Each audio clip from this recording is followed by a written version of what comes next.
Welcome to Exploding Heads Horror Movie Podcast. I am your host, Dave McZ. It is Sunday, and that can mean only one thing, boys and ghettos. Today is the beginning of the first annual Summer Sausage Series. How about that, huh? That's our series, which I won't shame. But if we're talking about the series that you're doing, yeah, then I'm Brandon already knows. So I just said as I came in, guns a-blazing. Did he say Hawa podcast? I can't do it again. It was right off the. I got two Hawas over here. It's episode 147, by I at least do that proper. I thought it was 148, so. Don't even say that. I really did. I lost track. No, well, look at this though. 147's today. 148 next recording is going to be Summer Sausage, right? 4 and 4. Then after that, it's going to be a special show. It's going to be the, what do you call it? The Gates of Hell, I believe. Yeah. And 150 is going to be a blow-off show celebration, unless we come up with some crazy idea between now and 2 or 3 weeks from now. But yeah. I like Brandon's idea of just re-releasing the first episode. Yeah. Start over. And now for episode 150, episode 1. That'd be fantastic. Brandon knows how I like to operate. I would do that just for shits and giggles. People are listening like, what the fuck?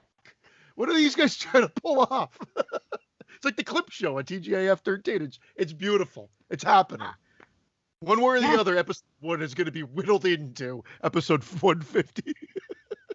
But you already did a clip show. Yeah, I did for the other one, but for this one, I want to argue with myself from episode 1. We could go back and say, change my mind. Is that what you're saying? Yeah. Stop recording this show. Run for the fucking hills, Christian. 5 years from now, you're still going to be doing this. And it's just talk about mud flaps. And mud flaps? What the fuck's a mud flap? You don't want to know, Christian. Well, hold on, though. Speaking of the show and what it might lead to, I was just thinking about, I was going to say, don't forget, the possibilities of a movie are coming closer because Canada's going to open up, they say. I don't know. C is the official ambassador to Canada in my life. I mean, I was even having a discussion 2 nights ago with friends of my brother and my buddy Scott, and we were talking about different governments, socialized medicine and everything else, and all that. We were talking about all kinds of shit. And we started talking about some things that were happening in Canada, and they go, well, Canada isn't as great as you think with the social medicine because this, and to get a heart thing, you got to be on a waiting list for 1.5 years. And I'm like, wait a minute, I'm going to talk to Christian. Yeah, you're the ambassador. They're fucking giving out hearts at the border. Everybody says this. Everybody says this shit, and it's not without some truth. There's some truth to that. You will be put on a list, and you might have to go through it depending on the severity of it, and that might happen. But then, for instance, like that can happen with an MRI. That can happen with anything. But then, for instance, my daughter has had 2 MRIs because she's had to have them, and it was done. No waiting, nothing. Done. Wait a minute. So if I'm playing. Wait a minute. Stop. An MRI, you might have to wait to get an MRI so I can blow out my fucking quad today and then go to the hospital and they go, well, come back in 6 months and we'll let you know what's wrong with you. It might be, well, they might say if it's part of it, they might have to look into it. Depends on the severity of it. If they think something's happening right then and there, then you might be escalated to emergency. I'm sorry. So no, I'm not saying there isn't. However, I'm not going to be out of pocket $1,000. Right. Who's the Canadian Oprah? Or more. Who's the Canadian Oprah? I pictured the Canadian Oprah on his or her Christmas special. You get a heart, and you get a heart, and you get an MRI, and you get an MRI. just fucking. We don't have shit shows like that. But okay, back to that. The polka dot door. Oh. The polka dot door still kicking. Imagine that. Pokeroo's doing it. Is that the name? Is that the noise Pokeroo made? That? I have no. Oh, you made that up? It is now.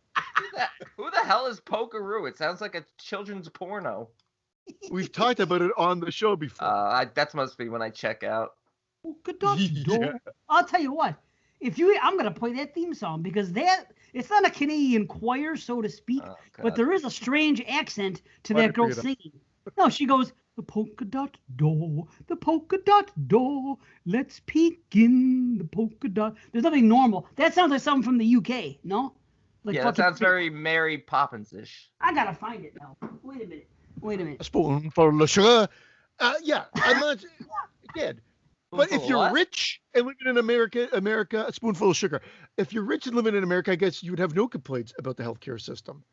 But if you're a normal Joe and don't want to spend $1,000 of your hard-earned money to get an MRI or whatever it may be, or every time you go to the fucking doctor, you actually get a bill, then yeah, there's like I've never paid for anything other than parking. That's crazy. I just paid for my endoscopy last week. What the fuck? You paid for it, huh? Out of pocket? Yeah, $1,400. Yeah, I would assume you would. Yeah, what am I gonna do? $1,400. You have insurance? I have insurance, but who knows what they'll cover of it. Oh, you got that kind of insurance? You pay it up front, and then they tell you later what's going to happen? For this, they needed it all up front. But I think you guys got to saw 6 this insurance thing. And hey, I got some propofol. I got some Michael Jackson drugs. We've got shit too. Again, I'm not trying to make it sound like it's all roses and rainbows here.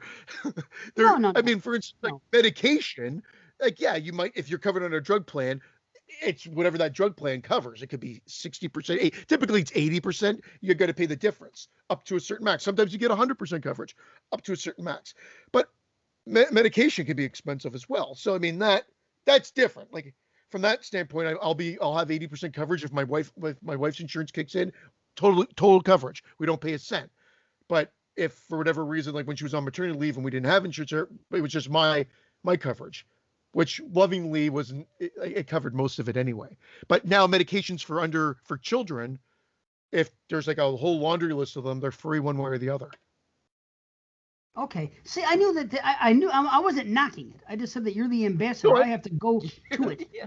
It's true. He's my ambassador to Canada. If I have a question about Canada, that's what I told him. I said, let me ask Christian.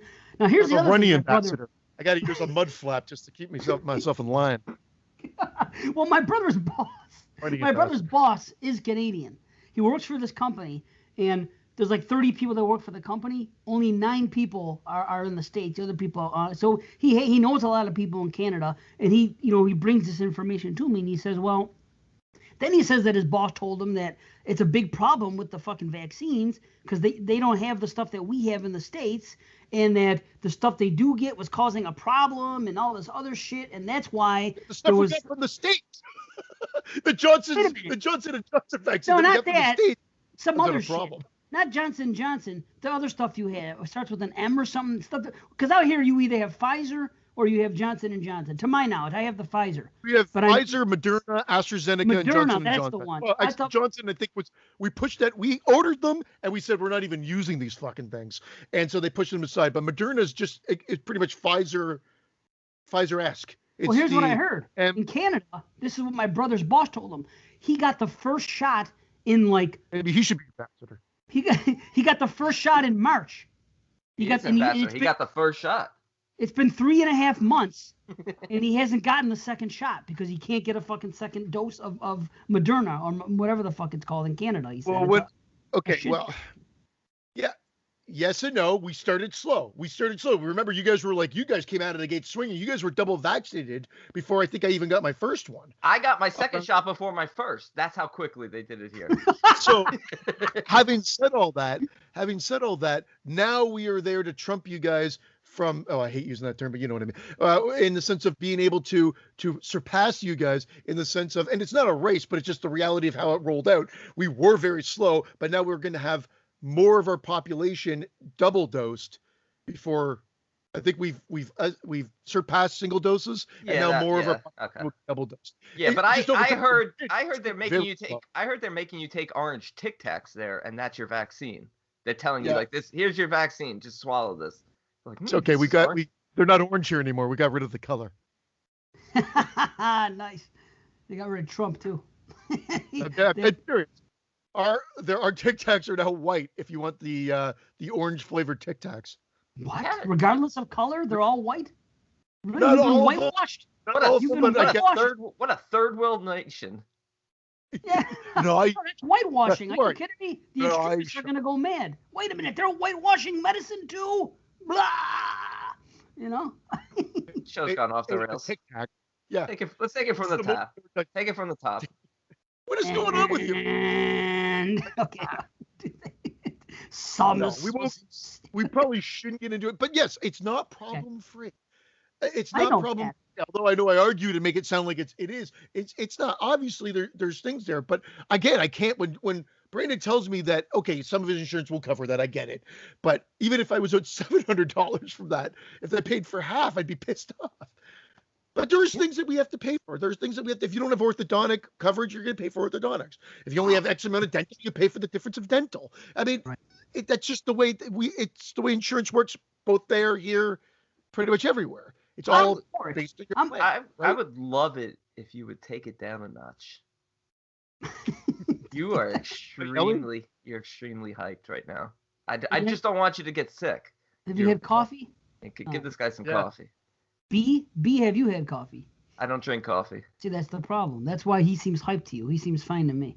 He seems fine to you?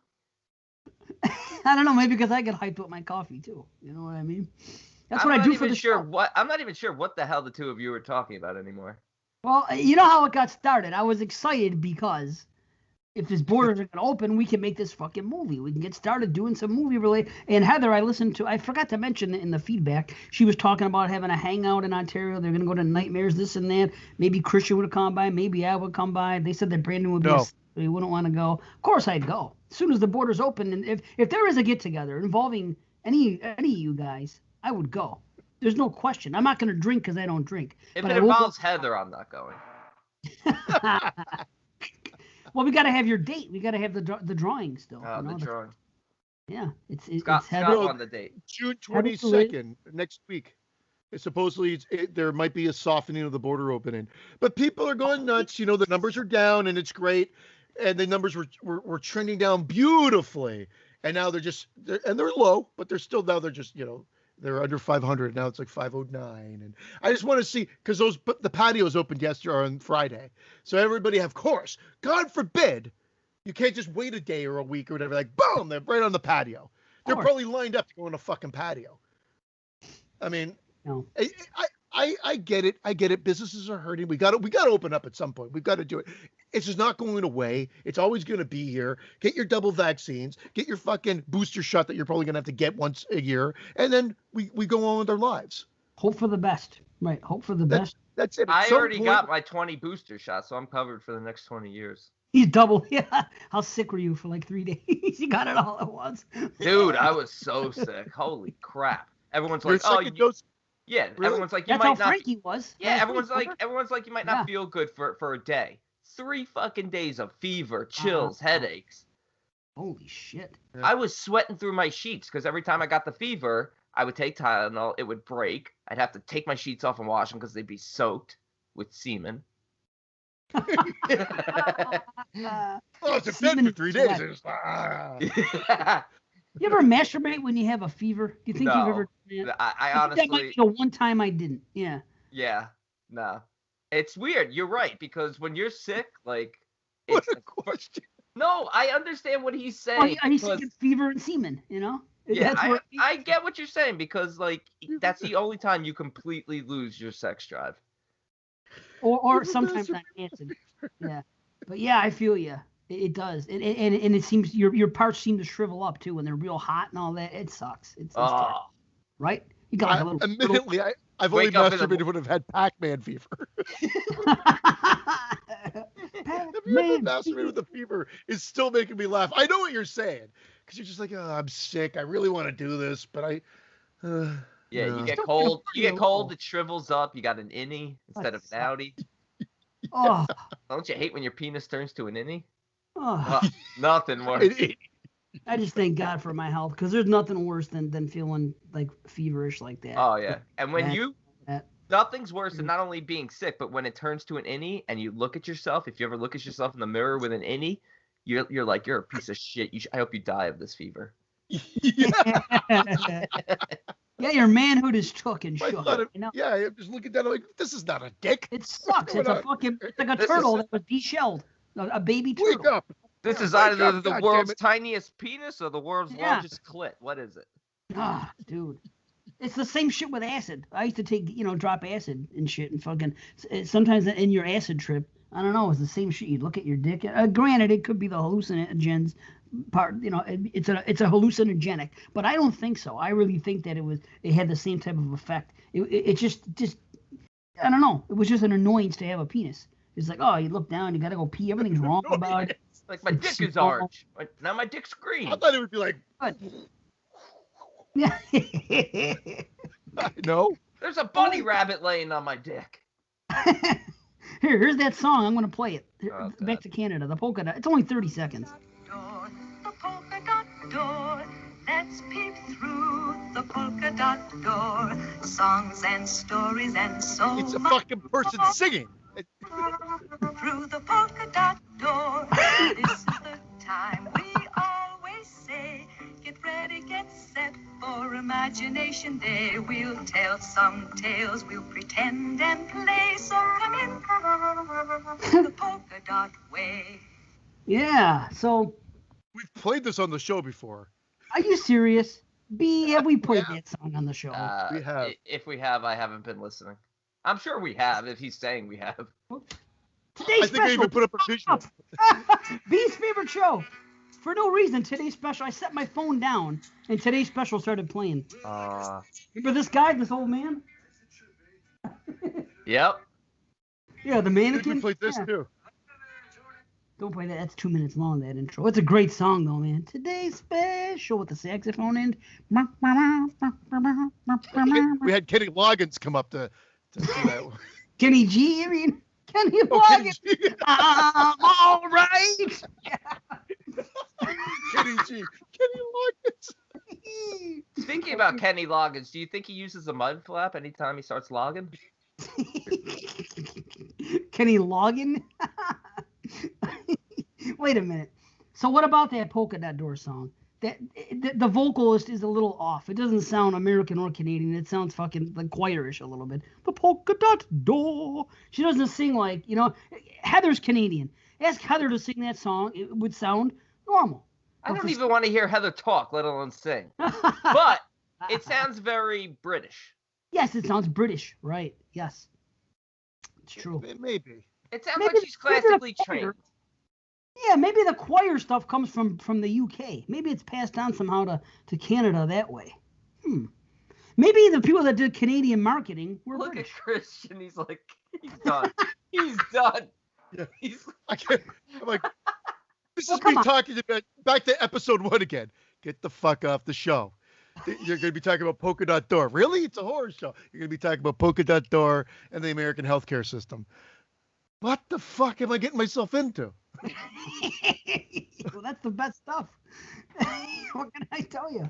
People, this is the stuff you get the most feedback for. I was just telling them the other day because the whole cookout barbecue conversation that we had, I'm listening to Friday Nightmares, and in the first 10 minutes, and it's a little throwaway thing. She says barbecue, he says cook, something happens, and it goes on for like 10 seconds.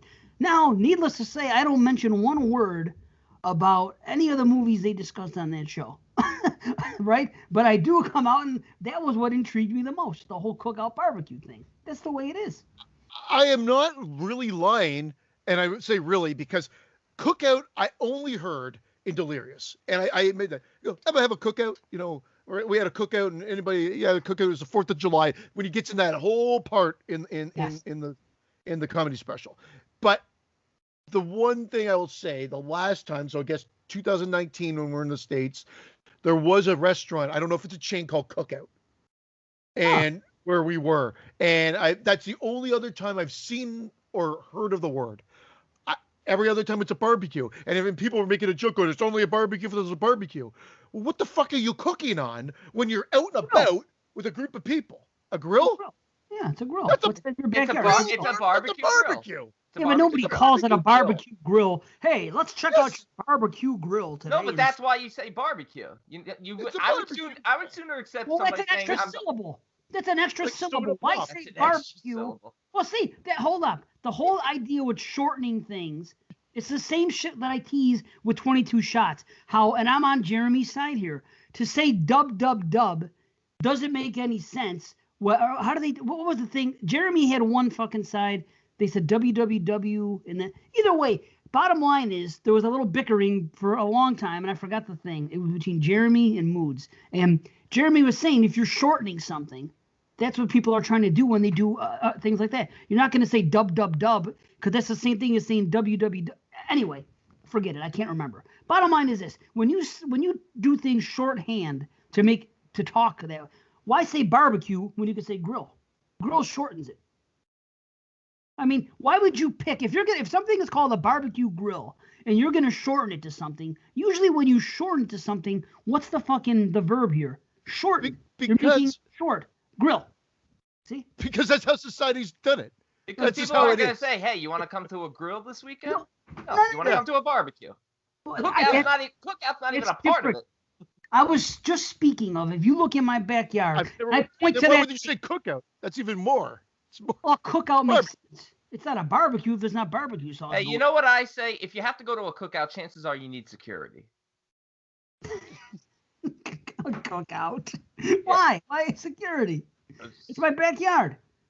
It's dangerous usually at a cookout. There's usually fighting. The cops show up at a cookout. Oh, that's a barbecue. No, that's not a barbecue. Yeah, that's what black folks call it. It's a barbecue. My wife will tell you that. And my buddy Jay from Chicago, a black friend of mine, he would say that. You know what I mean? His words to me were this exactly. He said, "It's not a barbecue unless black folks are there." That's what I feel the opposite. I feel like black people do the cookout. In fact, there's a movie called The Cookout. Have you ever heard of that movie? I'm shot. I don't know what you're saying. Have you ever heard of the movie? It's called Barbecue. They changed the title to Barbecue. Look at it. The Cookout from 2004. Who's on the cover? 17 black people. Danny Glover, Queen Latifah, Storm P, Ja Rule, Megan Good. They starred in a movie called The Cookout. Eve, Queen Latifah. Okay, now what does it say? Read the description of the movie. Is it about a cookout? Or is it they're standing in front of a barbecue grill, and it's called The Cookout. A barbecue grill. See, you got to say all those words. Just say a barbecue grill. Step on over to the barbecue grill. You're right. Never use cookout and never will. The barbecue grill. That's amazing. The barbecue. I don't know. I agree with Brandon, and again, it's because Eddie Murphy instilled it in my head. Wait a minute. Eddie Murphy said a cookout. What do you mean he instilled it? That's what I meant. That's why he said I agree with Brandon that if it's a cookout, I typically imagine a bunch of African Americans joining up and having a big. You can't say that. Okay, black people. I don't know whatever's politically correct. Yeah, chances are the cops are showing up. I'm just saying, break up this cookout. I'm not saying there can't be. That's just what it is. Yes. Oh my God. I flew all the way out here on my soul plane to come to this cookout. Soul plane. Listen, that's the weird part, is that I would associate the other thing. To me, it's always been a cookout all my life. The only time it's called a barbecue was when my mother made barbecue ribs. She would get the thing, put the ribs. That's a barbecue. Or if you see, like, not that I've been to one, but a barbecue to me would be like seeing a pig. Like, you know, when you see those pigs on those spits and they're moving them around, they got that thing in their mouth and the fuck. That to me would be a barbecue. All I picture is Dabney Coleman on the spit. I picture Dabney Coleman on the spit in 9 to 5 when you say that. Oh, yeah. Oh my God! All right, I gotta go, guys. I guess we just don't use the term cookout. Yeah, I guess we just don't use cookout in Canada. We don't use cookout in most states either. Well, Dave's practically in Canada. Dave, but everybody I know calls Dave trips over his shoelaces in Canada. I am dangerously close. Not close enough. Dangerously close. Not close enough, honestly. I believe me, I've been a fan of Canada for years. You know what I mean? I mean, there's some dumb things that go on, but there's dumb things here too. But the dumb things about Canada, it's more of just poking fun and saying how ridiculous is that. Poking fun at the polka dot song? Oh yeah, Or the the singing, polka dot the door? choirs, shit like that, bagged milk, just weird, off-putting things. It's fun. Bag what? Off-putting. Bag milk. It's just, Grace doesn't like bag milk either. Bag milk is very off-putting. it's odd. It's just odd. Honestly, I got nothing against Canada. I won't criticize No, anything. Everything it seems normal. The bag milk is the only dumb thing that I still don't get. Just stay Especially since you buy a container to put it in. Cut out the fucking middleman and just put it in the container to begin with. It's a reusable container. Nothing It about seems like Canada. extra work. Yeah, Just seems like work that I don't want to do. It's like me going to get a carton of milk. They give me the carton and a bag of milk. Like, here, put it in the carton yourself. You Canadian fuck. Yeah, fuck you. And that's why fuck the movies, too. That's why everybody wants to kiss fucking AMC's ass in the movie theaters. Here's the beef with the movies. And I thought about this because I watched the Boondocks the other day because I'm going through all the Boondocks episodes again. You know, my family and I, we do full series and we started another one. So we're watching the Boondocks again. And there's this episode where Grandpa he bootlegs movies at the theater. He won't pay. He sneaks into the movie. He basically rips the whole off. He's like, says, fuck the man, because, and the reason is this. He goes, if I go to the movie and I go, why do they make me pour my own drink and fucking butter my own popcorn? I'm going up. It's the only place you go where you wait in a line to get the fucking food, and they're going to tell you, no, you got to do this and you got to do that, and you're paying top dollar. If you were paying half the price, fine. But they're making you pay 3 times what you should be paying, and they're making you do the work, and everybody's eating it up. And I was like, you know what? Grandpa's right. Fuck that shit. That's another problem with the theaters. You can make that argument for anywhere. I mean, they had self-serve drinks at restaurants for a long time, or fast food joints, at least here. And then you can also make that joke about the self-serve, you know, the check yourself out at the grocery store. Well, I love that because it's much speedier. I will only go to self-checkout because I'm doing the work. That's fine because it's going to benefit me. I'm going to be in and out of that store in 5 minutes as opposed to waiting behind these fucks with their coupons and this and that and their carts and their fucking slow. It depends on the items. If I'm buying fruit, fuck that. I don't know the fucking 4-digit code for pears. I know them all. Yeah, yeah. So you work there. Do you go there every Friday to collect your paycheck? Everything's the I don't cheapest work there. I fruit look when once Dave and I goes. know it. One, like for like grapes or something like that. Get the peanuts. Yeah, get the peanuts in the shell. That's the cheapest fucking code you can ever get for a bulk. The peanuts in the shell. They still make those? That's very Canadian.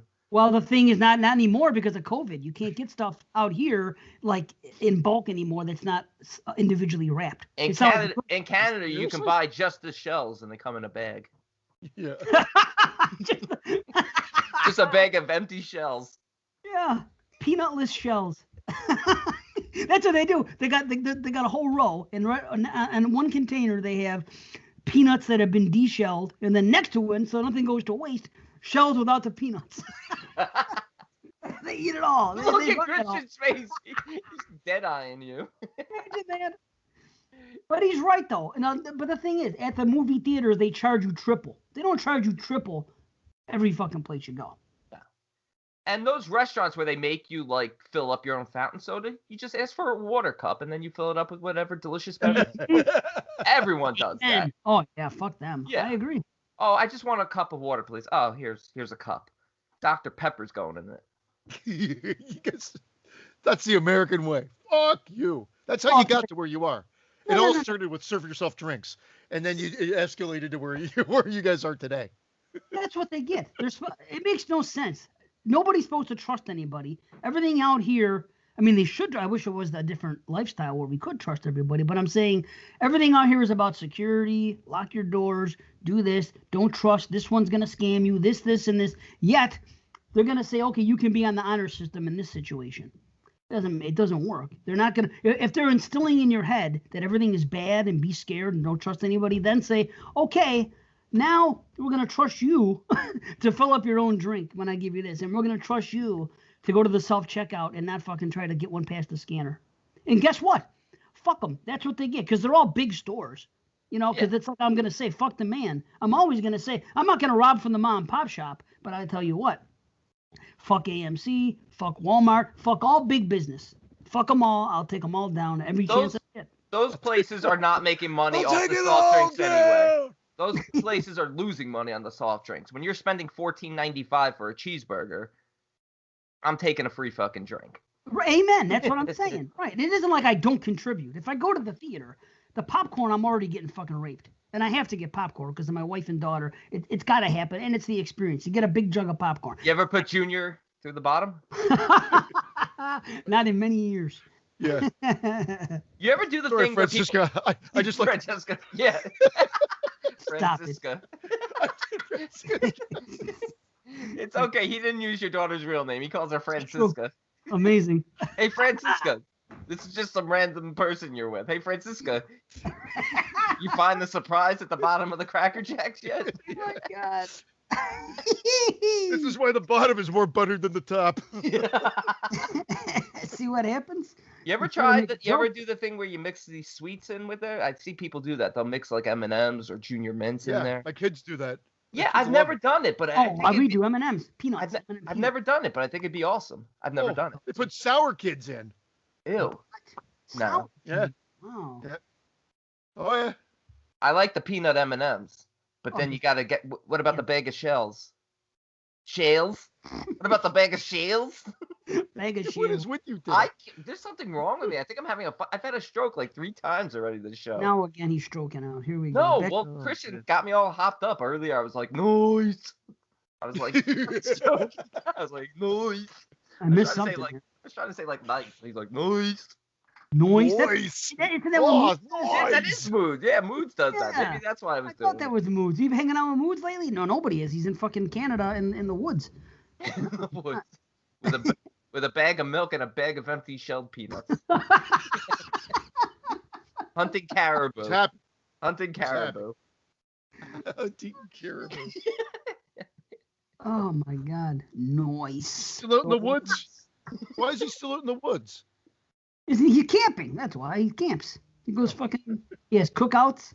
He does it all. I wonder if Moods calls it. He's never called it a cookout. He never. No one. Well, remember. No. Yeah, but his end of the woods is a lot different than yours. The way they talk.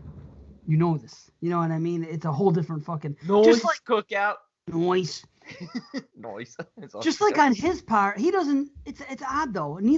Our Canadian friends don't have strong accents the way other Canadians do. It's very strange. I've noticed that they don't say. I don't know. It's weird. They don't have those strong accents that I'm accustomed to hearing, and they just happen to be people that I know. It's odd. But like when I hear strangers that are from Canada, they could be walking, and right away, I can hear them talking. So they're Canadian. You know what I mean? Well, that's because they're walking down the street singing the Polka Dot Door song. Polka Dot. That's all we sing when we're down in the fucking States. Polka Dot Door. They had a Mr. Dress Up. Oh no, that's not the song. I was doing Mr. Softy. Isn't that Mr. Softy? Mr. Softy likes to dress up. Yeah. Is that Mr. Softy? It's one of the ice cream fucking trucks. Okay. Dave's talking about ice cream and Christian's getting angry. Yeah. Okay. Straight to horror. That's fine. We won't talk. No. Fuck the intro. Right? No ice cream. No Polka Dot Door. The Canadian thing, though, that's what it was. Christian doesn't say, get out of my house. He doesn't say out the way most Canadians do, and neither does Moods, and I don't think Heather does either. Out. Like you made fun of how he said mum. Mom is because that's that sounds British. Because you have to say mom. You guys say mom? Yeah, mom. I said mom. Mother. Yeah. I get it. That's mom. Just, it's spelled M-O-M. M-O-M. Mom. M-O-M is spelled mom, but they probably spell it M-U-M for mom. You know what I'm saying? It's called something different. Right? Yeah, well, that's. Right? But we spell it M-O-M actually too. Really? But you pronounce it mom. But you mispronounce it. Way to go. Interesting. You know what it is? The first person who said mom in Canada had a fucking empty peanut shell stuck in their teeth. Like, mom. And it just came out wrong and it stuck. I can't believe we are still talking Canada after 40 minutes. Forget Canada. What did you want me to say when we were talking about? I said 2000, whatever the hell. That's what's going on. 2015, the summer series. That's what you were saying. You said, "Oh, save it for the show." Yeah, you were gonna say something about how strong a year it was. I feel. Well, it's fucking ridiculous. And I'll tell you what is ridiculously strong, surprisingly, and I didn't realize it till now, is the show I'm on 2012. Holy shit. Yeah.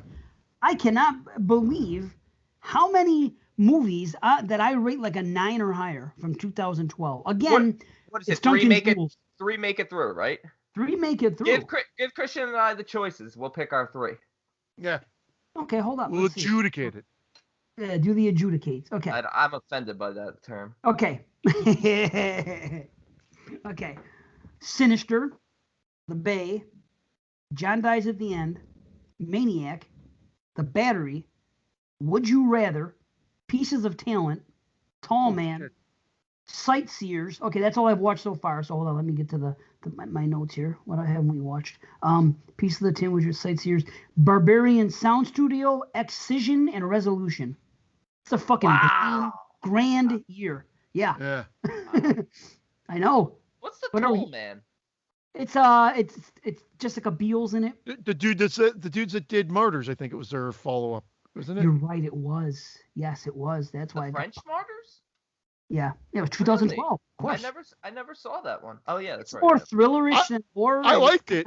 Odd at the end. I don't. Yeah, like the I liked it. I liked the Fine. twist too, but not everybody did.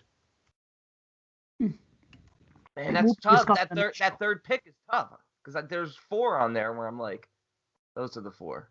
Well, I'm going to tell you my Sinister. It's a 9 out of 10 for me. Maniac is like a 9.5 now. I bumped it up. The Bay is a 9.5. All these have come up. The Battery's a 9. Pieces of Talent, probably a 9. Would You Rather is a 9. These are all movies I've watched in the last year or two, and they've gone up. So I mean, I got all these fucking movies high up, and I don't know what to do about it. It's tough. I'm definitely going Maniac. I mean, that was my number 1 slasher. Maniac and The Bay are probably for certain for me. Yeah, Maniac and The Bay are the 2. Yeah. Those are the 2. I just don't know what the third would be. And then what's the third? I mean, the third for me, because I would go The Bay also. The third for me would be between Sinister and probably Pieces of Talent. Yeah, nothing wrong. Okay, so Brandon and I aligned. I thought Brandon was going to go where there was a. The Battery. So I get the Battery. Yeah, the Battery also, because the Battery was my number 1 of 2014. Even though I know now it's 2012, but when I was making my list in 2014, that was the first time I saw it. But like you said, they're all like 9.5s. Dude, it's crazy. Sinister. That would be it. Those are the 4, and nothing to Obviously, the other ones there's some great ones there too. I didn't see Resolution because that's the Endless guys, right? Yeah. That was their first that? one or the other one? That's the first. I never did see that. Yeah. Wow. It's good. It's good. I think it's like an 8 for me. But Barbarian Sound Studio is a very confusing film. I owe that a rewatch. That's Same with me. I know people love that, but I kind of didn't understand it. Yeah, I think it's great though. But I hear you. I mean, it's not gonna. I only saw it once, and strangely enough, it was for Duncan's show. I was on his show. It was Barbarian Sound Studio, and what's that trippy movie? But it was kind of like a Giallo. Oh man, it came out in the people that did that movie. A French one. I don't know. I'll have to come back. You're not gonna know. Francesca. Amer. Amer is the other movie they directed, but this was the other one. I never saw Amer. This is another one they did. Oh, the Strange Color of Your Body's Tears. Yes, I did a guest spot on his show, and he chose those 2 movies to do with them: Barbarian Sound Studio and Strange Color. And I've only seen them once, and it was for that show. So, but I don't know. Good stuff. But again, I gotta watch them again. 2015. Man, where the fuck is it? I gotta find out what they were, because I have my this thing, the official 2015. Oh no, I'll find it. Either way, if The Witch should fall to number 3, it's big problems because it's gonna get cut, and that's what I was gonna get to have before the show, because Lacey is the adjudicator. That's why I wanted you, B. And she doesn't like The Witch, so she'll cut it for something else. Aren't you? You told me that as the adjudicator, you're supposed to be like impartial. You're supposed to be, but then again, everyone has a different opinion on that. I mean, it's like Jamie says that's the fun of it, that they're not. But luckily, Tyler who was talking about in our group saying, I said, I'm so glad I have Tyler and Moods as my adjudicators because they're not going to do, like when I was an adjudicator, my number one movie that year, number two was The Ring. Okay, me personally, The Ring from 2002 was my number one or my number two when we did it on the show with 22 shots. Now, I got two movies came to me, all right? I forgot what they were, whatever the fuck it was. Two movies came to me in 2002, and they were probably both in my top 5, whatever the hell, but The Ring was not one of them. Now, I listened to the podcast, and I know how people, and I know that it may not be everybody's cup of tea, so I didn't think it would be right for me to say, well, because I think The Ring is better than the one that you picked, I'm going to put it in there. Yeah. Now, if a piece of shit would have got through, like if 2002 was there in some real oddball movie or something, I would have probably said, I don't think that's deserving. I think The Ring is a better representation of horror in 2002. That's the way I would have said it. But if it's a movie that I consider pretty good, at least, I'm not going to fuck with it because they chose that. Who am I to come in? But sometimes they debate. You know what I mean?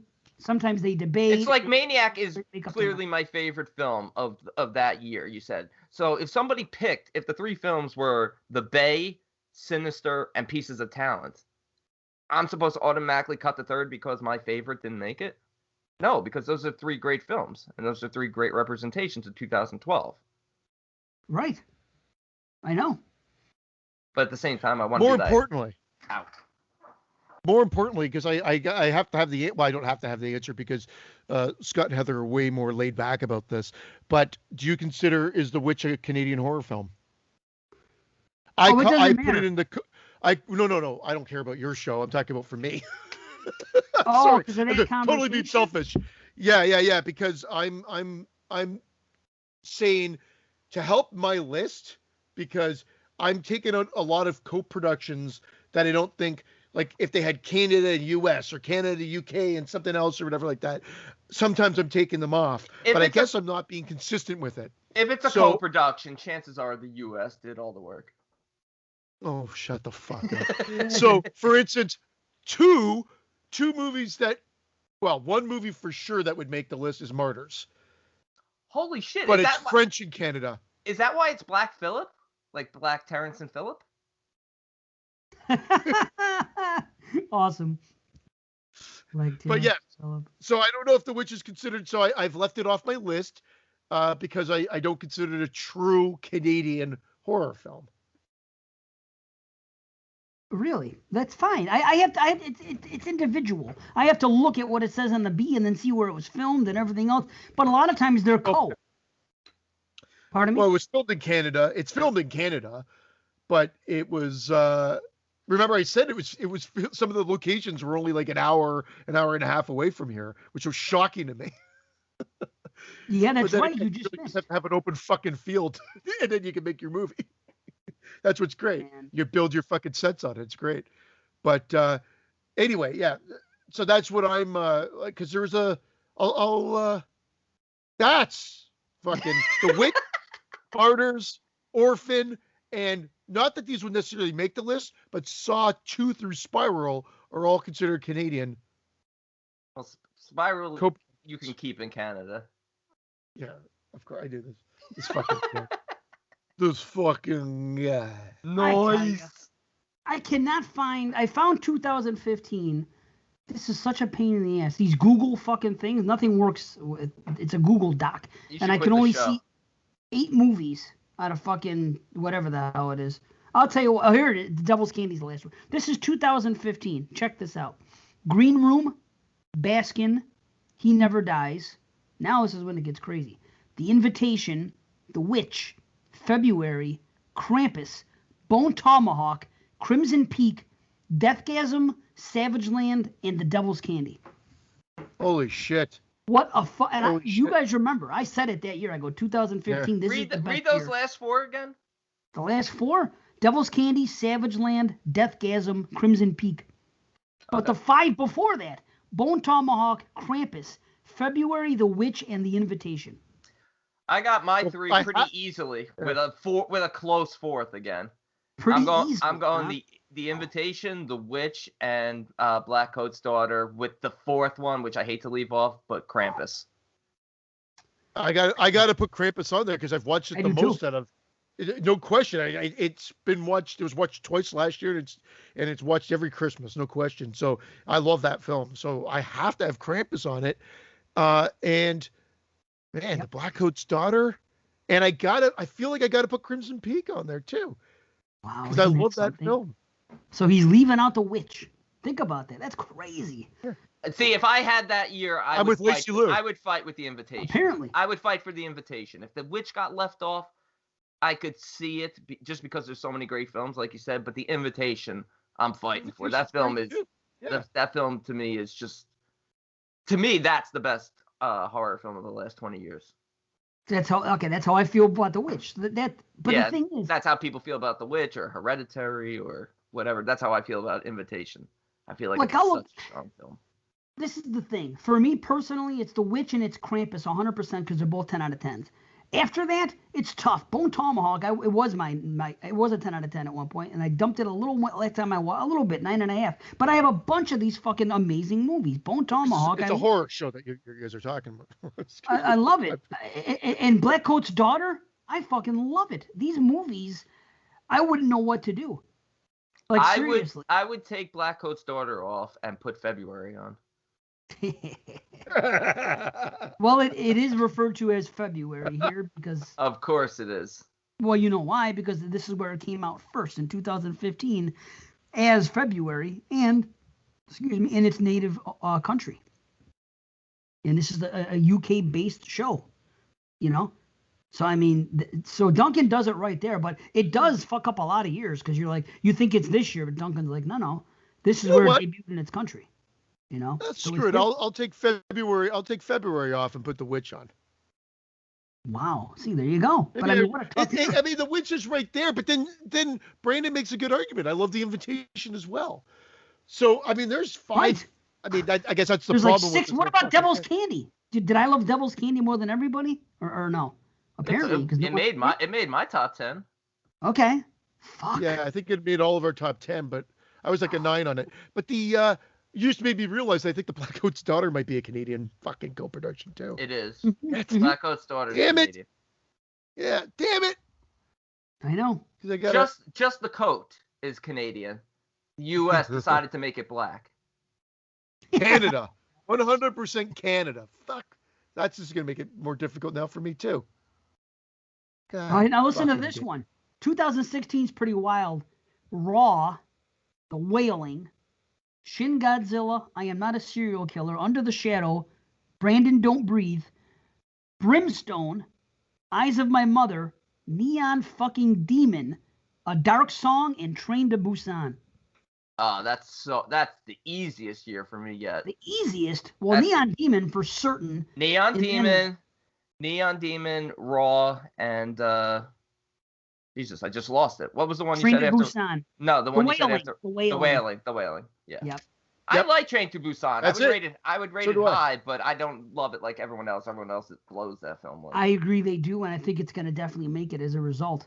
But Neon Demon's probably going to get. But Brimstone, people that love that movie love it. Like everyone that had it on their list had it as their number 1 that year. You either have for a drama. The thing about Brimstone, if it made your list, it made number 1. Me and fucking Moods and Mark Nato, I believe, all had it as their number 1, and no one else had it on their list. So it's either you saw the movie and call it number 1, or didn't, or so maybe didn't consider horror, which is ridiculous to me. Ridiculous. Basically a Lifetime Western. You're out of your Lifetime. You're out of your Lifetime. Unbelievable. But we can't get on this because we talk about why this do you in do the that? chat. You do that a lot during the show. He goes profile. I think it's when I get bored. Yeah. I get it. I just look around. Well, that's enough summer series talk anyway. I know you guys are. Summer sausage series. That was fun though, picking the 3. That's great, isn't it? I can't wait to do my show. My other one is 2013. I guess I can say that. Yeah, do it. I got 12 and 13. So these are the 2 I brought forward. Okay, Big Bad Wolves, The Purge. Now here we go.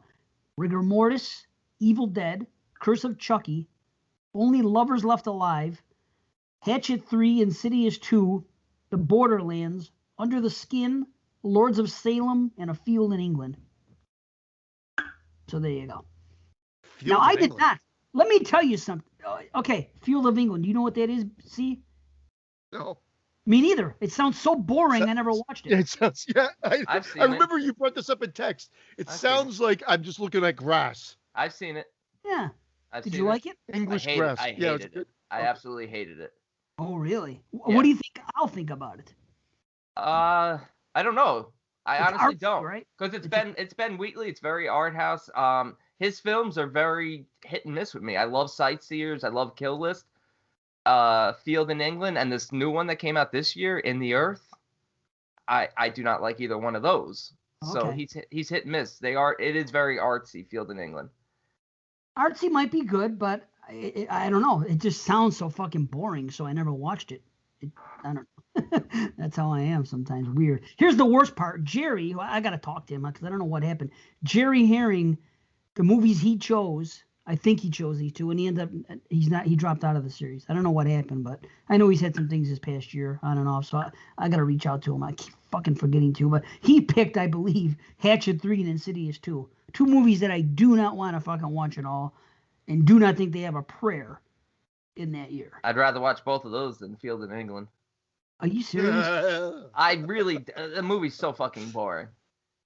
See, it sounds boring. What sounds more boring than A Field in England? A meadow in Canada, that's what.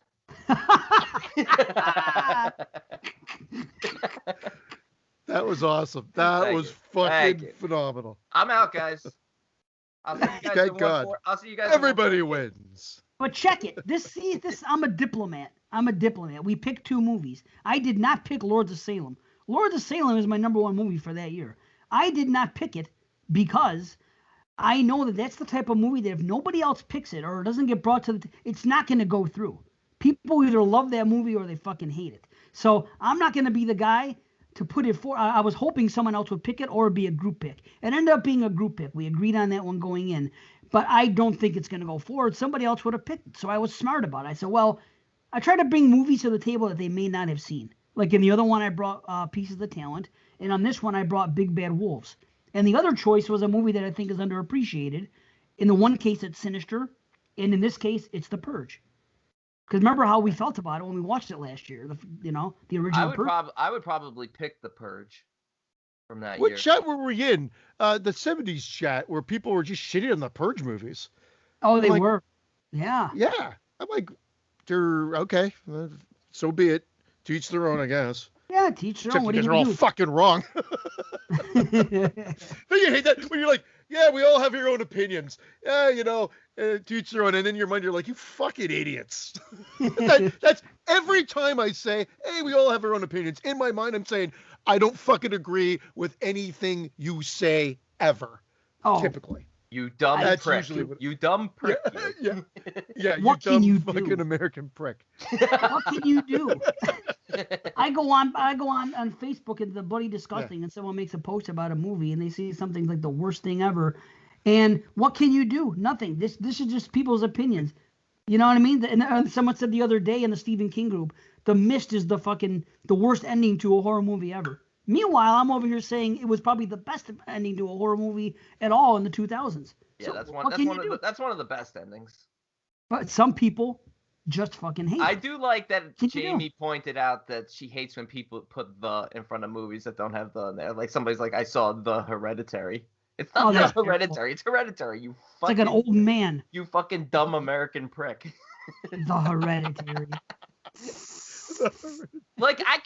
I wasn't mad at that post. Like I saw that post. I wasn't mad at that post because that person hated Hereditary. I was mad that they hated Hereditary. Yeah. I was more mad at John Rhodes for saying I agree with them.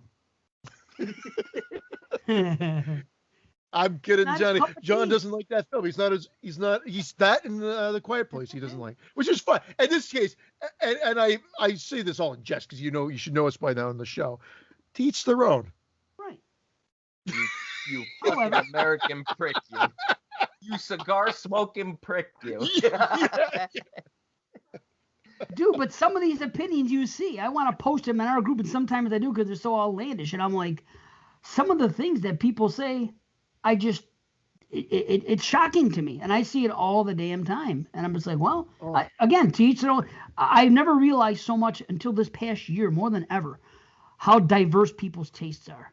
Like, there's really nothing you can say. People like what they like, and they don't like what they don't like. And that's all there is to it. And you're not going to convince them. I got a challenge for Jamie. So be it. The Hereditary is overrated. Change my mind. Oh, shit. Dude, there's a podcast I listen to. It's a wrestling podcast, but listen to what they do. They have their listeners. Well, hold up. This is funny. They have their listeners put up a thing, and they have a big list, and the listeners have a topic, and they put it up. And this month's topic, or for this season they call it, it's called Change My Mind. So they basically will say something, and like the Undertaker streak at WrestleMania wasn't as important as people make it out to be. Change my mind. Like, I mean, it's kind of fun the way they do it. Like, they'll say something that's, either a controversial thing or a popular thing. You know what I mean? And they'll say, like, someone could say that to us. Hereditary is a piece of shit. Change my mind. Then we'd have to talk about Hereditary or something. It's kind of an interesting thing, but I got a laugh out of it that they have a gimmick called Change My Mind. We're never introducing that segment on the show. No, we're doing a new segment called Change My Mud Flap. Oh, man. Are you sure I can't change your mind instead? Yeah. Oh, I'm going to give Dave Parker credit, because when he said his reasons for not liking the, what do you call it? The Hereditary? The Purge movies.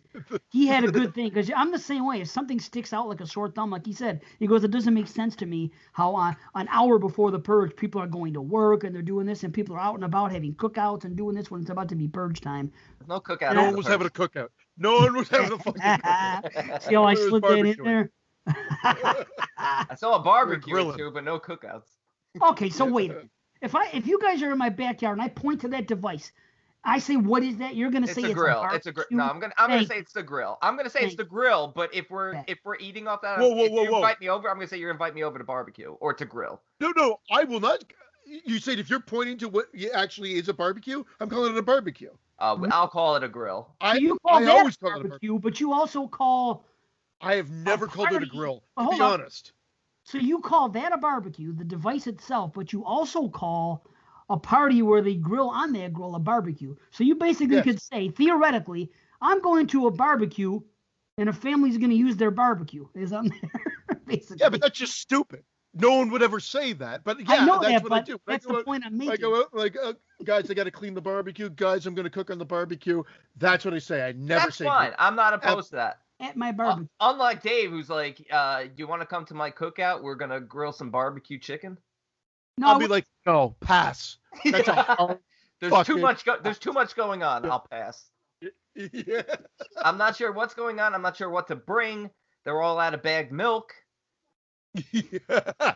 I won't be there. I'll bring some ketchup chips. That's what I'm going to fucking bring. Ketchup chips. Yeah, that's another big thing. Canada's the only one who has ketchup chips. This is going to settle it once and for all. I'm going to put an end to the barbecue cookout debate right now. Good. You know those covers? Mind. Because I just ordered one yesterday because my other one But they don't have grilled chips. They got barbecue chips. Yeah, but they're called grill covers. They're called grill covers, right? That's what I ordered. Hold up. Yeah. Let's see. 57-inch grill cover. I don't see the word barbecue. Oh, wait a minute. Because hold on. the device is a barbecue. The actual top is the grill. Wait a minute, though. Oh, so wait a minute.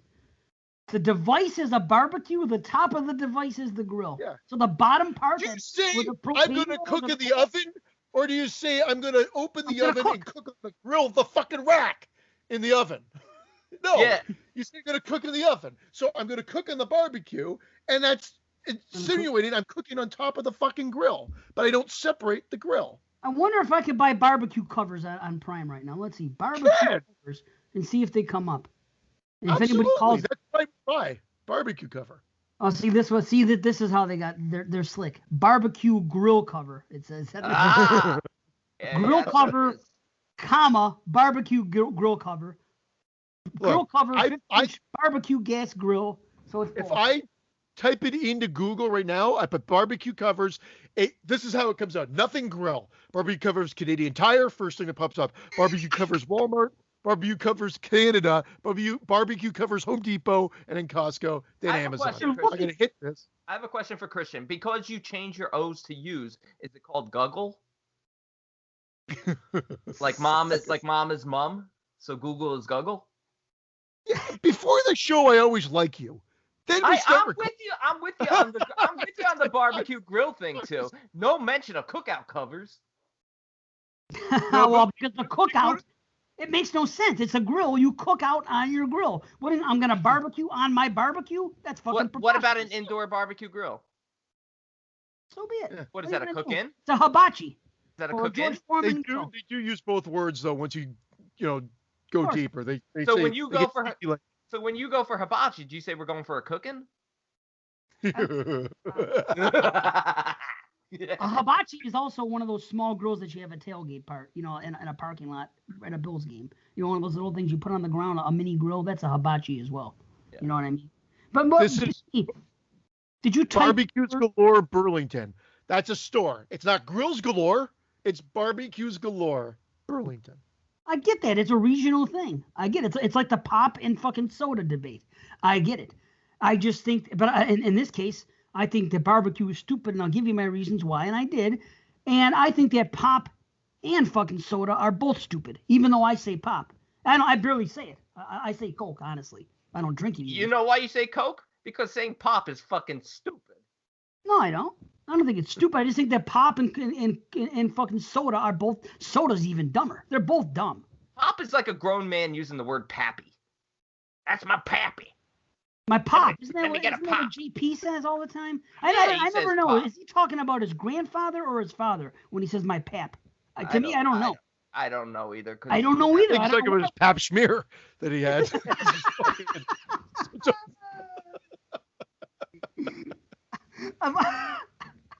I've always wanted to ask JP what that is, my pap. Because it could be your father, it could be your grandfather. I don't fucking know because I don't use that word. What do I know? It's regional shit. But it's the same thing. Barbecue and grill, soda and pop. They're all fucking stupid. Well, barbecue and grill aren't stupid. Hey, if I'm going to a barbecue and we're going to cook some burgers and some hot dogs on the grill, I'll bring some soda anytime. That's what I would say. I'm not going to a cookout with my pap and I'll bring some pop. Cook out with my pap and I'll bring some pop. I don't even know what the fuck you talking about. You're in charge of pop. You're in charge of pop. Pap. Oh, pap smear. That's it. I got the screenshot.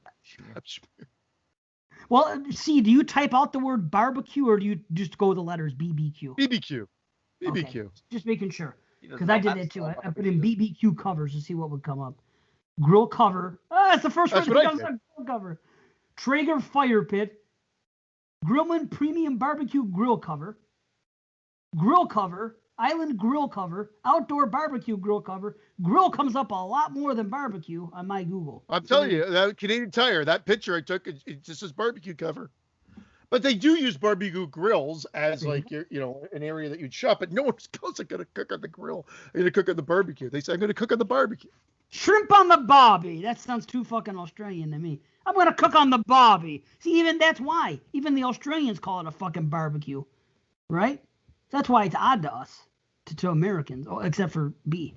But because a shrimp on the barbie. What does that say? You don't barbecue shrimp, do you? You could barbecue shrimp. Could you? Yeah. Okay, I never have. I don't know. I never have either, but you could. It should say shrimp with the barbie. You know what I mean? Because you're barbecuing it. Shrimp with barbie. Barbecue. Once again, I just know that I'm going to get a text from Heather going, what the fuck is Dave talking about? And Heather, I wholeheartedly agree. You know what's crazy? I'm going to get that same text from Heather, and I agree with Christian. I have no idea. It's crazy to me. At least I give you my reasons, and at least I say it's a regional thing. That's the thing about me. If I have a complaint, like that's why I said I respect Dave Parker. When Dave Parker said his complaint about the Purge movies, he gave a reason why. He goes, I could not excuse that. I do that sometimes too when I watch a movie. That makes zero sense to me. I don't like the movie as a result. It's a dumb plot device. Same thing when I talk about this. If I think that calling it barbecue is dumb, I'm going to give you my reasons why. If I just sat here and said, oh, that's stupid, it's a grill, and it's a cookout, and that's it, then you could say, what the fuck's he talking about? And again, there's been a lot of shots at America today, and I really don't mean it, but we're talking about the Purge again, and I think they are trying to make a comment there, which I did bring up in the chat there. But to I guess argue back his point, I just assumed it's an American thing. The holiday starts at 7 p.m. It's a fucking work day that day. However, I agree. I'd take a sick day. But then once again, I assume because it's America, no, you work your job or you're fucking fired. That's how I look at it. It's sort of that's how I defend it. It's like, this is what we do. This is how it works. And at 7 o'clock, it starts. Yes. You work till 5, you get home, and then you prep. And you have Right. you don't start prepping when you get home. You have all unit prep. So people go home and they go into lockdown. Yeah. I had no issue with that, but I get his complaint. I would take a sick day also just to be extra safe. Yeah, I think so if I could. But then again, that could be a statement about Americans. They can't afford to take sick days or they're so fucking carefree about stuff they should give a shit about that they're outside fucking partying when there's a purge when they should be fucking locking themselves down and being safe, but they're dumb Americans. They're dumb citizens. I like those elements, but I can understand it being frustrating to somebody. But then again, so then if it's frustrating once, then I guess it continues throughout the whole thing. And I have my hangups of movies too, so I guess I can't really argue because there's things that I bring up on the show that people are like, get fucking over it or whatever it may be. So I get it. I just think people do say that about you. I know they do. No, they say it mostly about Christian. Yeah. Do I need to bring up mud flaps? Do I need to bring up mud flaps? I'm not talking. Oh, guess what? The other day I tested it again. I was running. What the hell happened? Oh, I know. I came into the bathroom. Something got up, and maybe the door tested it again. Water. Like he's in a fucking laboratory wearing a white coat. No, I completely free-birded again. I was doing my thing. I did it as a test. I had. I'm sorry, Dave. No, nothing happened. I'm conceding. I'm telling you, I'm free birding it now. I went the other day. I had to get up to I forgot what the reason was. I can't remember. I'm Leonard Skinner in it now. Like that's what you do. That's what it is now when you go. Oh, I know what it was. I started the shower. And as I started the shower, I decided, you know what? I think I could go to the bathroom now. So I'm gonna go to the bathroom. So I sat down in the toilet and I said, well, now the shower's running. I can't even remember what the hell I did. I thought I was going to be quicker than I was, and for whatever reason, I had to get up. Now I had toilet paper there, but instead of doing a little thing and putting a wad there, I did not. I straight up mid shit stood up and walked over to the door or the shower door. Shit. Didn't do anything. Yeah, I'm telling you, I tested it in the fucking. I'm telling you, I went completely free bird, middle of the thing. Yep. And nothing bird you cannot change? Yeah. So that's it. I concede. Mud flaps are not needed. There you have it. And then you got gunned down like the Firefly family, right? I'm going to continue this way from now on. If anything ever should happen, I'll update you guys. Update. When did the mud flap way start? When did this start? Like when you're 10? 20? No, it wouldn't. Are you kidding me? It wouldn't happen in my house with my mother. My mother would never let the toilet paper run out. It wouldn't happen. No. Or I would call my mom. Mom, you know what I'm saying? Wipe my ass. When I was a kid, the powder. It's all started living with fucking females that weren't my mother. That's when it started. Every female I live with. How many is there? Was this one, this one, this one. Okay, I think I lived with 3 females that I had relationships with in my life. And that's when the shit started. That's when, no literal consideration. Shit. Oh, yeah, of course. No consideration. No, head in the fucking clouds. Yes, that's when it happened. I'm training my daughter now. I said, don't fucking do this. Number one, I hope you don't get married or anything. But if you do, please If you're the last person to use the toilet paper, or I did it the other day at work. I read meters in this place at work. I go into this basement of this place, and I use their toilet. It's not my toilet. You know what I mean? It's the company's toilet. So I go in there, and I had to go to the bathroom. I went and I did my stuff. Now, towards the end, I'm almost at the end of the roll, okay? There's probably like, sheets. I would probably say there's like a dozen sheets left. Those little, if you're calling each one a sheet. I will not leave somebody with just that little bit left. So I took the thing off, and I put a fucking brand new roll there, and I put the one with just a few sheets on top of that one sitting there balancing. Because I will not do that. Even when you're... That's a good man right there. I do it all the time. I do the complete opposite. If I go into a public bathroom, I empty out all the sheets, hoping that 12 Dave Z's go in right after me. And they all have. And I wait. I take the rolls with me. Yeah, I take the mud flaps too, and I wait for them all to waddle out, shitting all over the floor. And point and laugh. I can't fuck with people like that. Are you kidding me? Only people Look what your life's come to. Corporations and shit. That's about not regular people. Not folks, not common folks like us. I hook them up.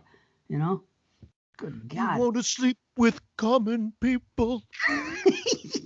Where that came from? I thought we needed a little pulp in the episode today. Yeah, a little pulp. This episode has pulp. Yeah, that's our new motto. Exploding Heads Horror Movie Podcast with pulp on the side, like in one of those things. Pulp. Amazing. Excuse you. It sounds like you fucking let on the table. You lean forward. Yeah, I know. Yeah, I know. Just oh yeah, we were supposed to have a guest today. Sorry to say, I said it last week. Well, something came up. She couldn't make it. So yes, we're gonna have to reschedule it probably sometime next month. So there you go. There you have it. But it will happen because I know I mentioned so. That's why. Don't let it happen again. Yeah, don't let it happen again. Are you listening? Yes. So we'll see. And that's that. We got anything else before we start the movies or do a little flips? No, I don't think so. I was going to go right into one of them, and then I realized why don't I just save it for the movie? No, it's going to be part of the movie, So as the borders reopen, there's also shit reopening. Retail's now open. Patios are now open. So shit's starting to...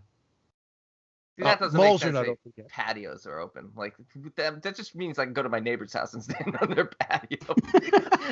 Like here in the U.S., like that makes those patios are open.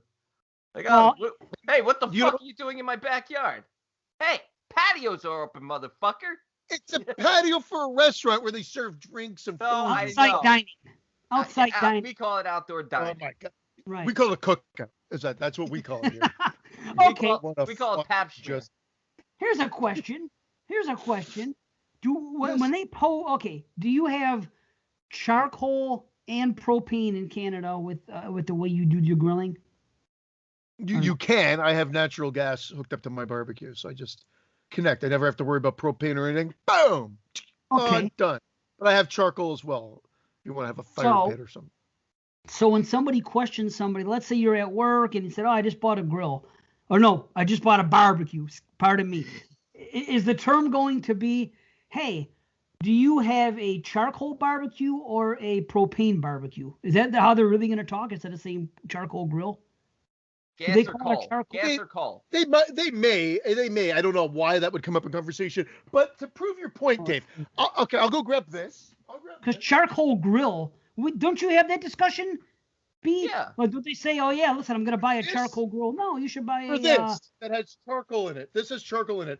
I will actually use the term, guys, we're gonna go out. We're going to grab the little grill. I will say that. I won't call this a little mini barbecue. But the one that's hooked up with the lid, with the grills in my backyard, I call that a barbecue. But I will say, go grab the mini grill. I guess I guess I will use that. You can only invite little people over if you're going to use the mini grill. Yeah, that's it. To have a mini cookout. Yeah. And I only serve half and half milk. You only make sliders on that. Because they say gas grill. Yeah, gas grill, charcoal grill. See, you don't say charcoal barbecue, do you? No. There you go. But B, you just said that you call it a barbecue. I do call it a barbecue. Yeah. No, the grill itself.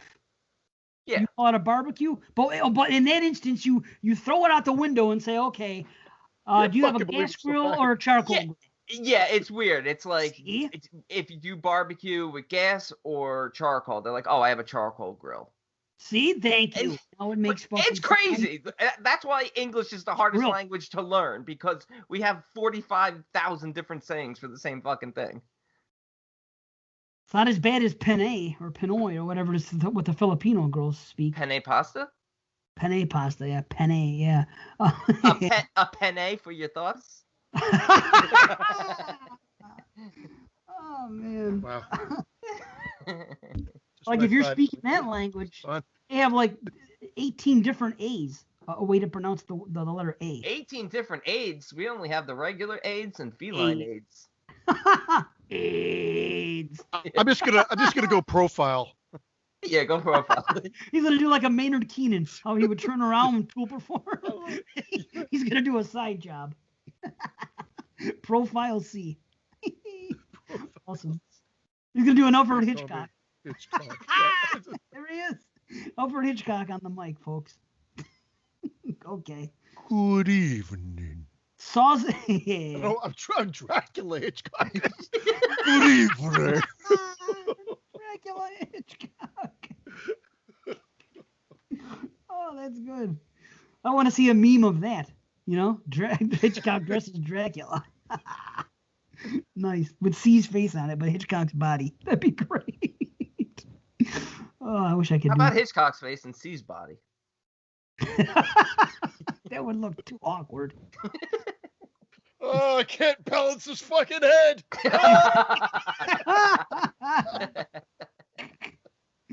Oh shit! I got a Hitchcock head. Oh, not a cockhead, a Hitchcock head. Cockhead. Does anybody use that word? Cockhead? I feel so bad because I love Hitchcock, but it's like kind of like Butterball or whatever from Hellraiser. That's what I picture it like. Butterball. Sunglasses. Anyway. Speaking of Butterball. Oh, turkey. Yesterday I grilled some Butterball turkey burgers. I threw them on my grill and I grilled them. That sounds like the Hitchcock of the walk. That sounds undercooked. If you barbecued them, then they would have been fully cooked. No salmonella, nothing. Barbecue on turkey? Oh my god. All right, let's move on. Friday Nightmare. What show is this? We took their fucking gimmick because they talked about it on their show, and we talk about it constantly. We do what we do best. We take, steal, and it's ours moving forward. I told you. I've made the joke before. We're the Robin Williams of the podcasting world. We steal. Robin Williams? Robin Hood. No, Robin Williams would steal a joke, and then once he stole a joke, it was his. Who are you going to say? Robin Williams stole my joke. Oh, go fuck yourself, you jealous prick. That's what he was known to do. He was known to do it in a good way. Like some people consider it a kind of an honor. Oh, he liked my joke. Once he took it and made it his, that was it. It was now his. If we really want to make this the Robin Williams, one of us has to hang ourselves at the end of the show. Start taking bets who it's going to be. Robin Hood it is. Robin Hood Williams. That's what it should be. I had a cookout in the Robin Hood. Williams. Williams. I invited Robin Hood Williams. I apologize. Yeah. Is that a known thing with Robin Williams, that he was known for stealing jokes? No, sorry. I don't know if you got that. I'm apologizing again to myself from episode 1. I apologize.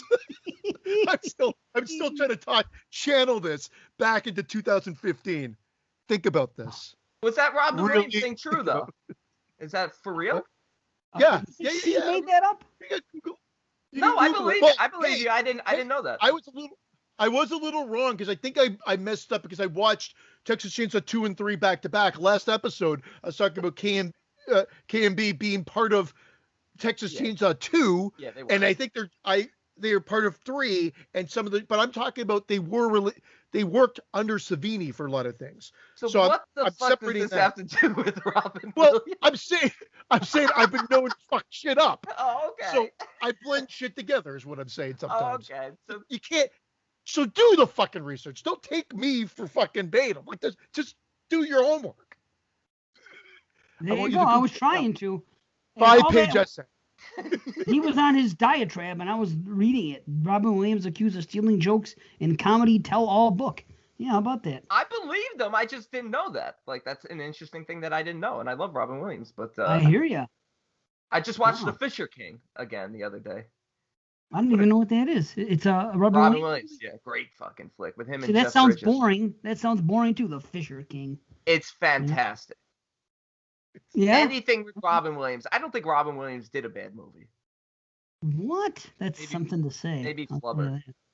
No, I'm If I kidding. never saw that either. I never saw Flubber either. No. Maybe Popeye. I know Dave loves it though. Oh, I love Popeye. Popeye has a legion of fans, though. It's like a cult classic these days. You know what I mean? It has fans. But I mean, according to Garth, any one of his movies Garth, are gonna I have love. fans. What dreams may come have fans. I love that. People too. love that. If you like Yes, if you like those movies, and these are the bottom of the barrel Robin Williams movies, then you need to see Fisher King. All right. What is it about? Is it about a fisher at all or a king? No. Okay. You'll learn the story of the Fisher King. Fisher. Is it like Fisher like a fisherman or a fisher like I had an anal fisher grow on me? You know? It's like Fisher Ew. Price toys. Okay. You know, Robin Williams had the mud flap during Popeye because he was eating so much spinach that he was known to shit all over the set. Oh, All right, this is not one of our better shows. I think we should just end it here. You know, let's not even review the movies. Let's just give our ratings and let's just start fresh in Just 148. This is the summer series. sausage. We should fucking destroy the summer sausage series. No, we And should do it everybody every a fucking year. favor. We should do it every summer. Next year it'll be Hellraiser and Children of the Corn. I thought Okay. that would be a good one. I don't think Hellraiser. I'm gonna get enough pushback from C, I think. So the other one's got to No, be. Somewhat. Christian actually, all right. Christian at the beginning, before the show, I'm stroking again. Before we even came on the air, Christian and I were talking, and he said he's not opposed to doing Hellraiser, and he was thinking about what to pair it with, and he came up with Children of the Corn. That's why I stole it as my idea. Nice. Well, I happen to own them. Oh, that's good. Robin fucking Williams, me. Wow. Hellraiser and Children of the Corn. I fucking Hood Williams them. I've been hoodwinked. Is that what are it you doing? means? This guy's cleaning it. I feel like I'm watching a found footage movie. This guy's over here cleaning his fucking camera. Found footage. I feel like I'm watching a fucking homeless man. He's gonna pull out a squeegee thing. Fucking squeegee his fucking camera lens here. It is like a homeless man. Venmo this poor bastard $1. Look what he's doing. He's squeegee. I This fucking guy's hate the cleaning two it. of you. Oh, he's cleaning his. It's much worse upside now because down. we can see you clearer. I can see clearly now. I was just gonna say. I don't know. Hey, I Alright, gotta get a movie. Let's get on the summer sausage officially now. Now it begins. All right, Summer Amityville sausage 3D. TV. Amityville 3D from 1983, directed by Richard Fleischer. A reporter moves into the Amityville house in defiance of the supernatural events connected to it, and finds everyone around him besieged by the evil manifestations which are connected to a demonic presence in the basement. Quick question for everybody. How many times have you seen this movie? Oh shit! Hold on. Okay. Something happened there. I think I stopped recording. Oh crap. Yeah, sorry. I stopped recording there, but I fixed it and I'm recording again. Do I need to Yeah. reread it or? No, I think I got everything. I just hit stop fucking accident. I think this is my 4th time seeing it, but I haven't watched it in years. I think I watched it like 3 times, like boom, boom, boom when I was younger. Somehow this is the one I saw the most when I was younger. Until, yeah, maybe, I don't know. But then I saw the first and second one now way more times than this. But yeah, probably for my That's 4th how we time. should have done the reviews that way. We should have started with number 3. Yeah, as the Might as way well. I wanted to order this in True 3D because you can, unless you get that Scream Factory one, which has it, which I'm not paying. I'm not paying that money for it. Well, now because it's out of print or whatever, it's going for astronomical money. But you can buy the actual Part 3 just by itself, and it's the only way. It's the only way to enjoy the opening credits. I seriously thought that Amityville was going to snap in half and just impale me through the fucking screen. And honestly, it makes the Marlin scene probably the greatest scene in horror history. Are you being serious? No, I'm not being serious. The Marlin at the end, the 3D Marlin. I thought the 3D. I thought the 3D was pretty shitty in this. It's just like Friday 3. It's just like Friday 3. Is this 3D on that set blue and red or blue and red? That's or true 3D? Weird. The disc I have says 2D and 3D on the same disc, but when I put it in, it didn't give me any option to do anything, and I didn't see a fucking blue and red thing. I think it's true 3D. I think it's true 3D, which is what I want because I don't think they've ever released it in the other version. But I honestly think that would make this movie better because that's how it was made. This is a gimmick movie, and I really want to enjoy the gimmick. I actually will buy this movie, even though I'm not going to rate this movie that high. This is a perfect example of a so bad it's entertaining film. See, I disagree with that. I don't think it's that bad. How many times have you seen it? This is probably my second time, maybe third. Oh, that's quite all right. So has it been a while? Oh, it's been a very long time. But I feel like I'm with Christian. I'm not going to rate this that high, but I think that it has a lot of good things going for it. But I think just like, I don't know, the structure of the film is what brings it down, and one certain big aspect for me, which is the house itself. The house itself is not really a character in this film the way it is in the first two. It's not the menacing presence the way it is in the first two films. No, they establish it in the opening credits quite nicely, and then I agree they kind of abandoned it a little bit, and then But I feel like but it's there. If they had structured this story where they don't go the divorce route with this couple, and they have them living together happy, and the daughter dies early on in the film, it almost makes it like a Don't Look Now type of thing. A Don't Look Now haunted house type of film. The structure of it's very strange. They have so many pieces going on, and by the time they get to the daughter and the house really kind of coming alive, it's very rushed in those last like 15, 20 minutes. Well, the story is actually a mess. It really is a mess from a structured movie. I like the plot aspect of the divorce, and the fact that girl dies is fantastic because you weren't expecting it. I think you thought she'd come back to life. I think at least I did. You think so until you realize that nobody's going to start CPR for 45 minutes until the ambulance people get there. They're just going to gather around her and stand there. Nobody. Oh my God, that's what I was laughing at, Brandon. 83, baby. There is unintentional comedy sprinkled throughout, and one of the moments it was that scene where Toby Robbins. I was getting mad. I'm like, I was not getting motivated. I never felt self-motivated through any of this. The guy obviously lost his touch. Tony Roberts, runs down after he drops his groceries, runs down to the crowd, looks down, and he's like, you hear this guy, and it's audible, and you can hear this guy goes, "Oh boy." Yeah. That's what I would say. Yeah. I fucking lost. I rewound it. I'm like, what? It was just what? Because that was ADR'd after. Why would they have put that in? Yeah. Oh boy. It's so. I couldn't stop laughing. I don't know why. And it's literally like the next morning when he's like telling his ex-wife, like, you really have to get over this and move on. They haven't even fucking buried her yet. It's like you got to get over this. She's still wet upstairs in the upstairs bedroom. Like, it's great. You got to get over this. It's yeah. But that's why the pacing is weird, because it's like a guy like they unveil like a story that this couple is in the house, using the house for some financial gain, and I like that the fraud opening. I think that's actually quite interesting. And then somehow he buys the house, which is great. He's like gets swindled into buying it because it's like a good deal. I love when he shows up before the real estate agent and is looking around the house, and then the real estate agent comes after.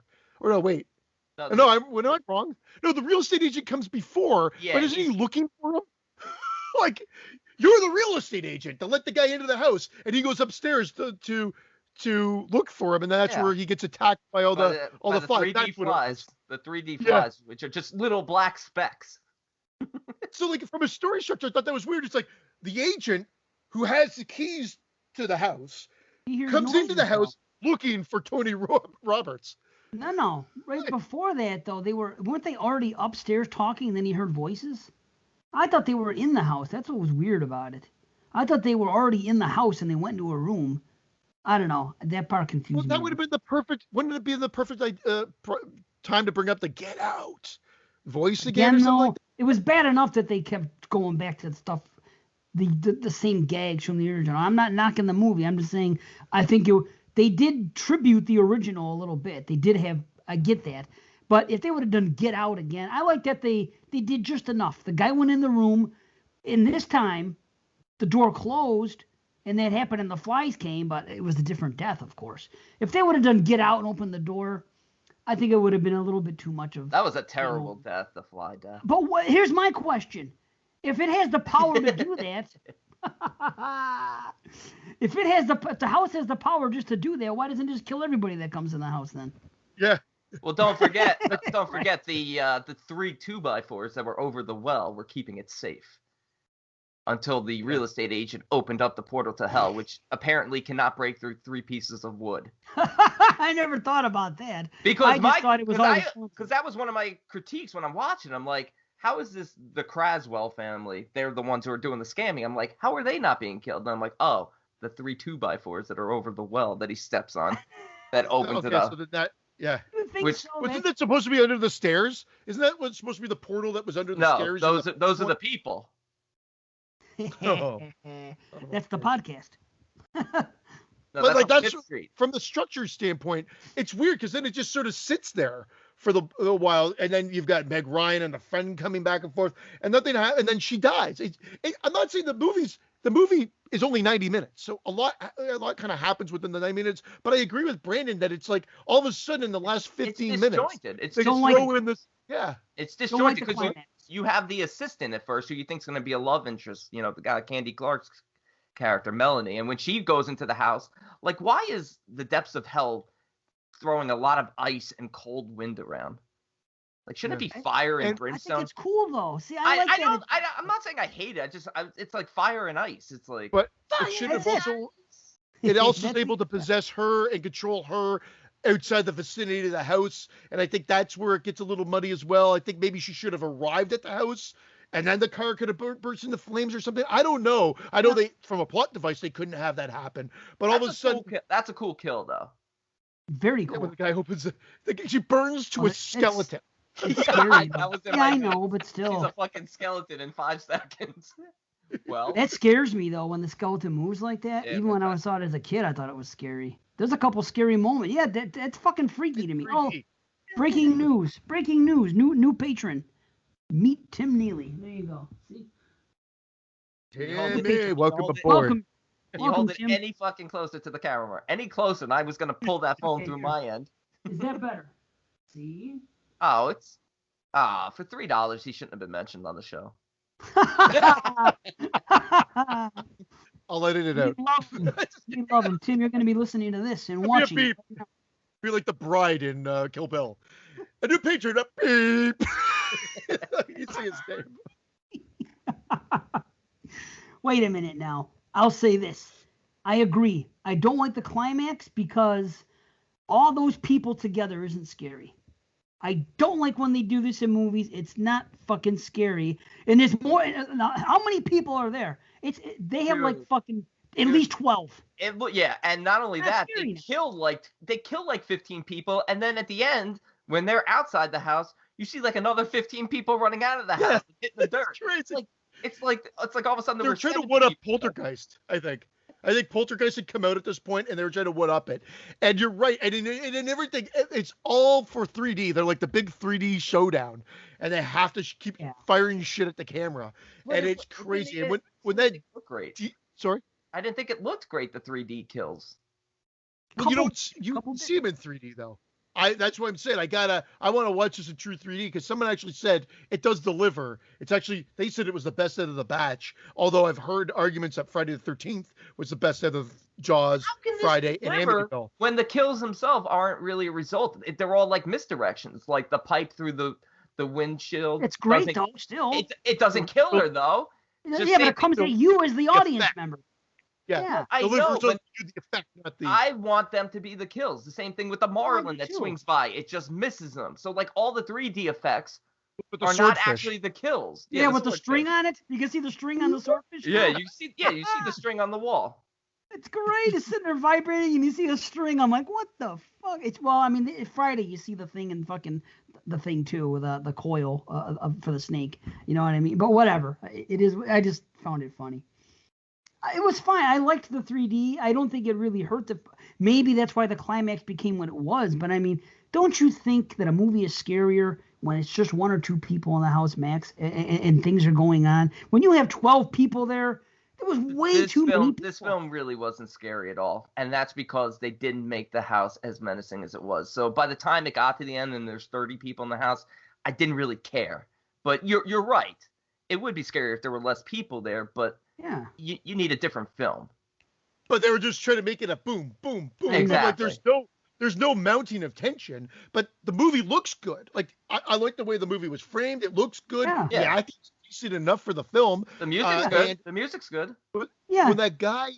When that guy gets hit with the demon is the next bit of unintentional comedy. Because when that demon pops up, it was what I remembered when I was a kid, and it freaked me out when I was a kid. It doesn't really freak me out now because it's silly looking. He burns his fucking half his face off. The guy's screaming like in mortal pain, like just in pain. And then as he's getting sucked down into the thing, get her out of the house, Jennifer. Find solitude. Save yourself. Save yourself. Save yourself. The old. So calm, like nothing's happening. Save yourself. Save yourself. And I'm losing my mind laughing. How about the elevator scene? The elevator scene was another comical scene.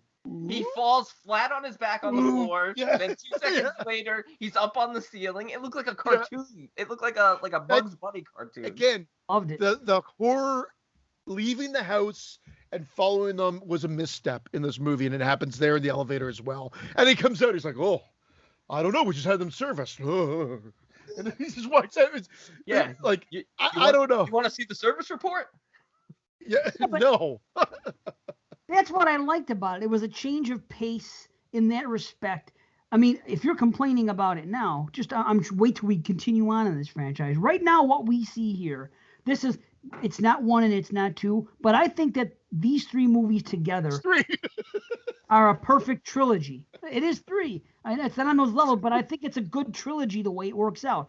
Part 1 was what it was. Part 2 was the fucking prequel of the real story before they moved in, and then this wraps it up. And I think the way it ended, with the blowing up of the house and all that stuff, I think that it was intended to be the end of it. And I think it fits in nicely as a trilogy. It's nowhere near the levels of the first 2. I get that, but how they always want to do new things in sequels. I think it's kind of cool that the flies that are in that house follow the people out.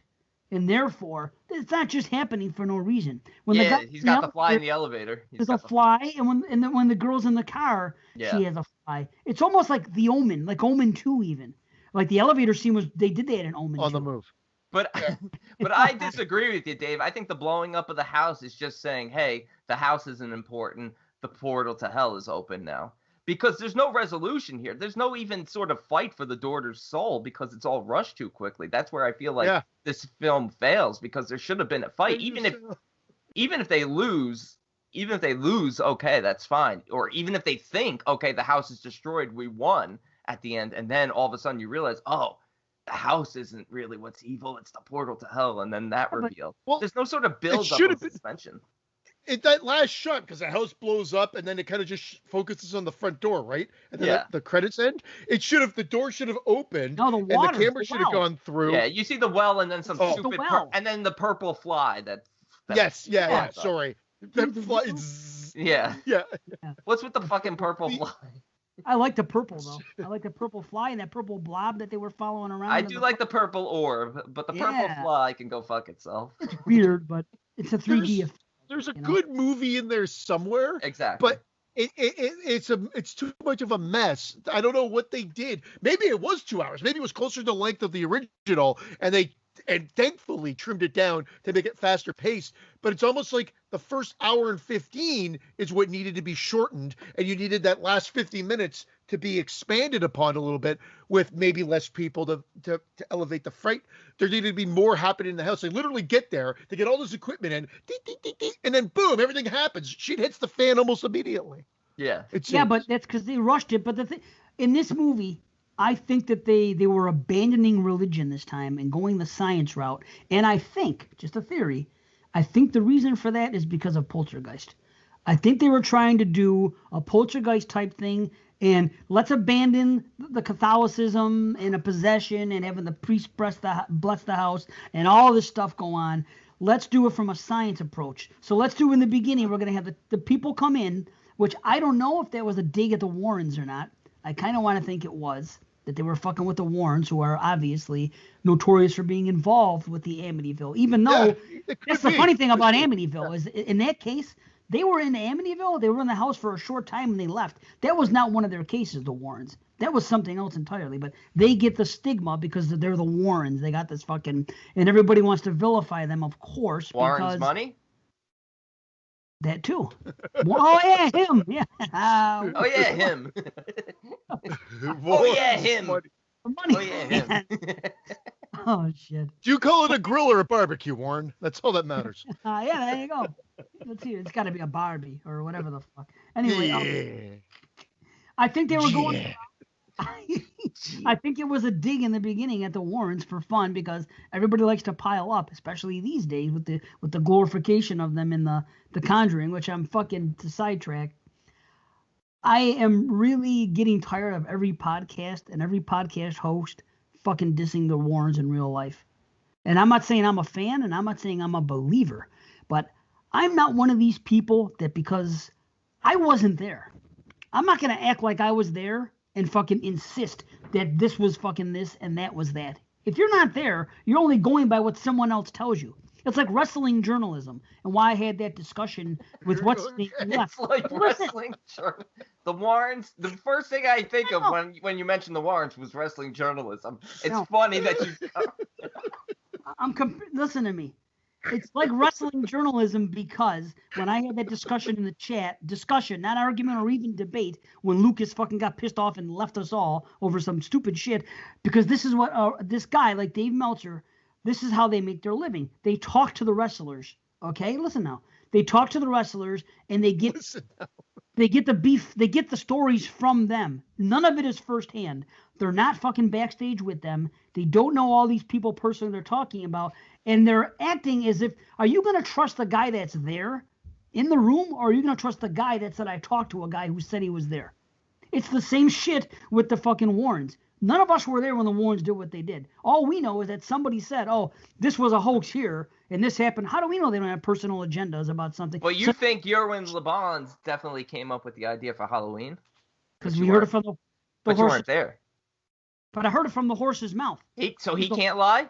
All I know is wherever you go, you get blondes. I heard Aunt Judy. Aunt Judy came up with it. Aunt Judy came up with it. You know, in Amityville 3, in the original script, John, I mean, he's a journalist for Reveal Magazine, but originally they were going to make him a wrestling journalist. And he was going to be debunking The Undertaker. Now, if John would have talked to somebody else that was in the room when this fucking hoax happened and not been there and reported it as fact, then he'd be doing a shitty thing.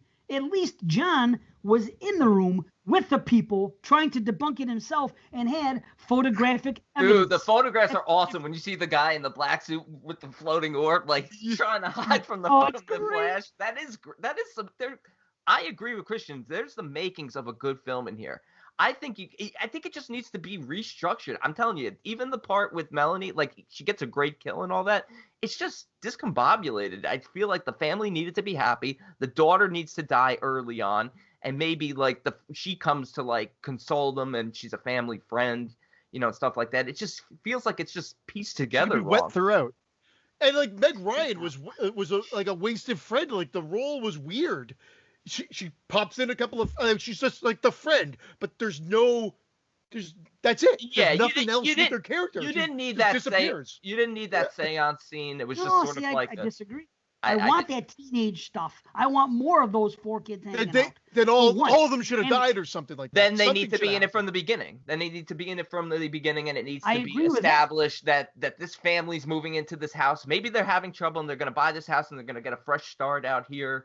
And they're going to try to make it work, and her friends come out and visit and stuff like that. It's a totally different film, but it's a better film. It's a more well-structured. I don't mind the broken relationship because it separates it from the original a bit more of the happy family going in or whatever. And then the Montellis were not happy. Well, happier. Happy. I like that they referenced the Montellis in this.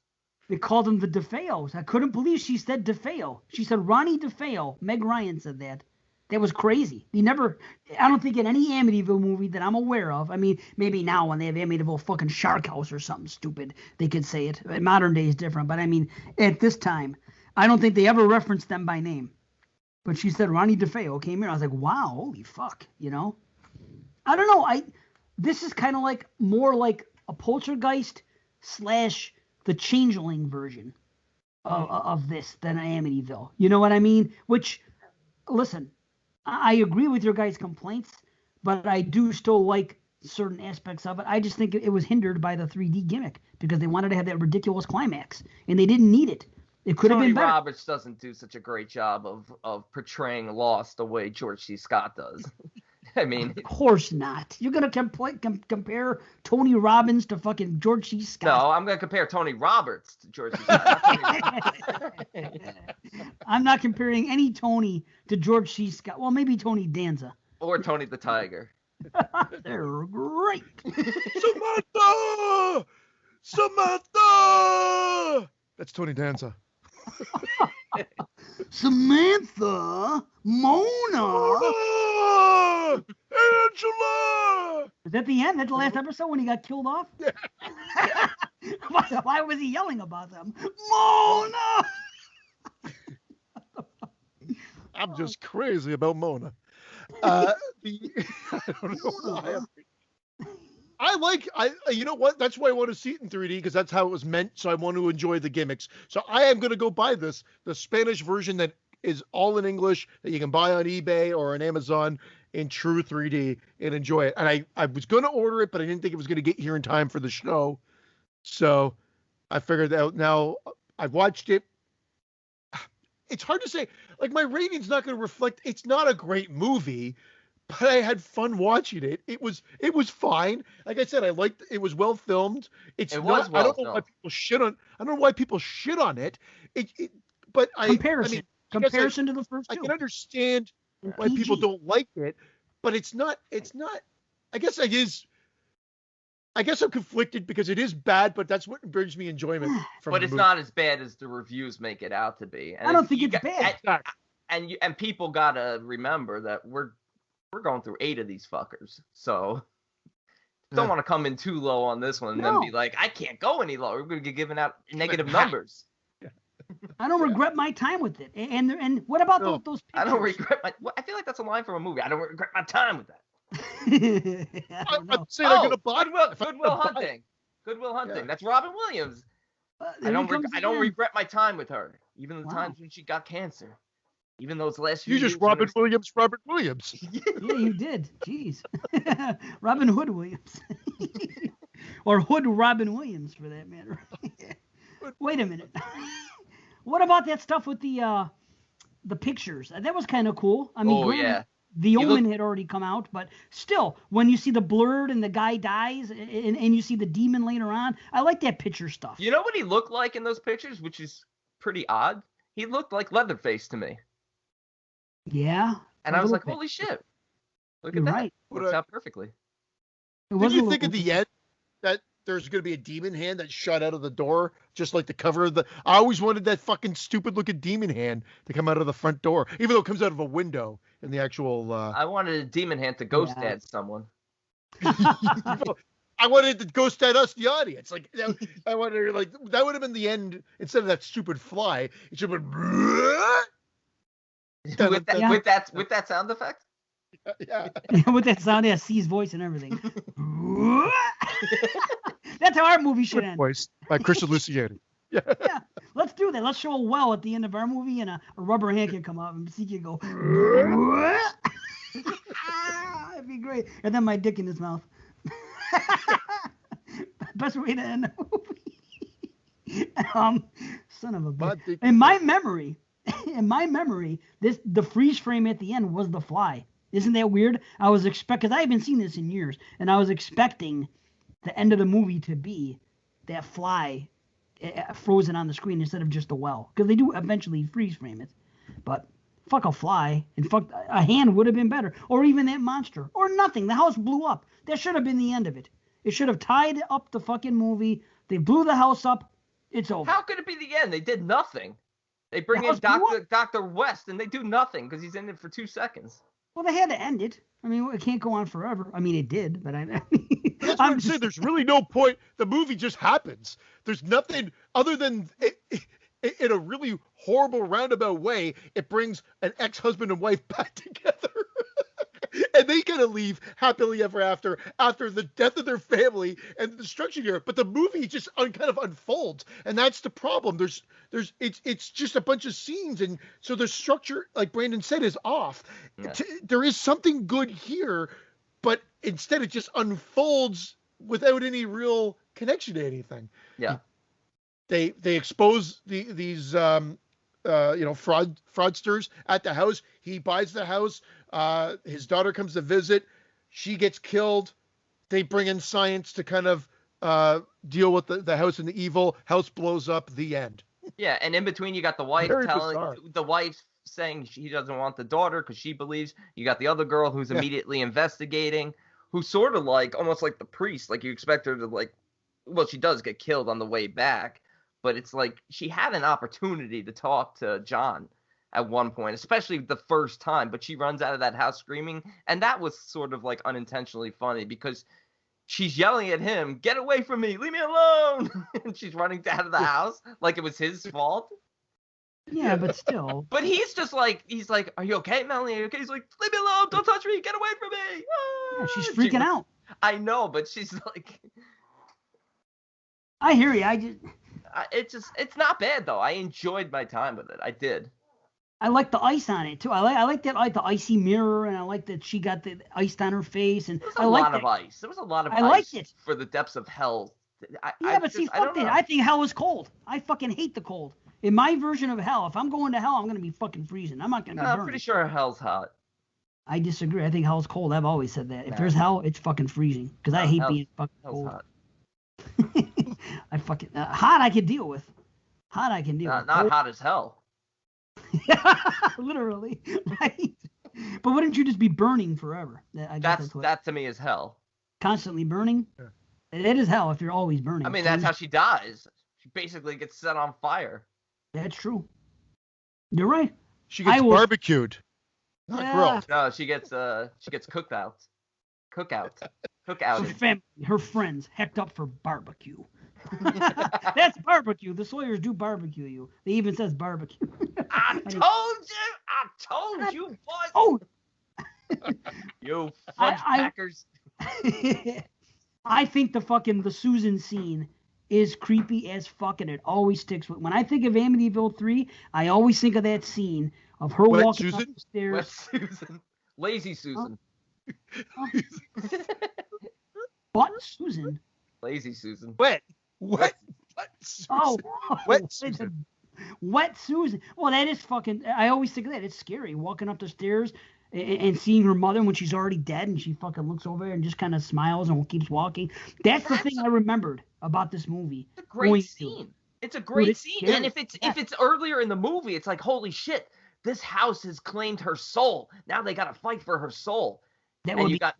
That's what I'm saying. Like how it fucks with the mom. Like the mom's like, no, I just saw her upstairs. Yeah. Like It's there's scary, some dude. good shit here. Yes. See, when I see it, when I think of this movie, I think, hey, that woman's gonna grow up and then rip off the college system in the States. I That's what I think. Oh, Meg Ryan was the one that came out okay. Yeah, but I'd rather It's so hook up funny with that her. yeah. She's hot, especially now that I know she's a bad girl. She's even hotter. She's a dirty birdie. Yeah, man, I love them dirty birdies. I love bad girls. I don't care if they're dirty or not. Just do bad things, and I'm attracted to you more. What can I say? I love bad girls if they're dirty or not.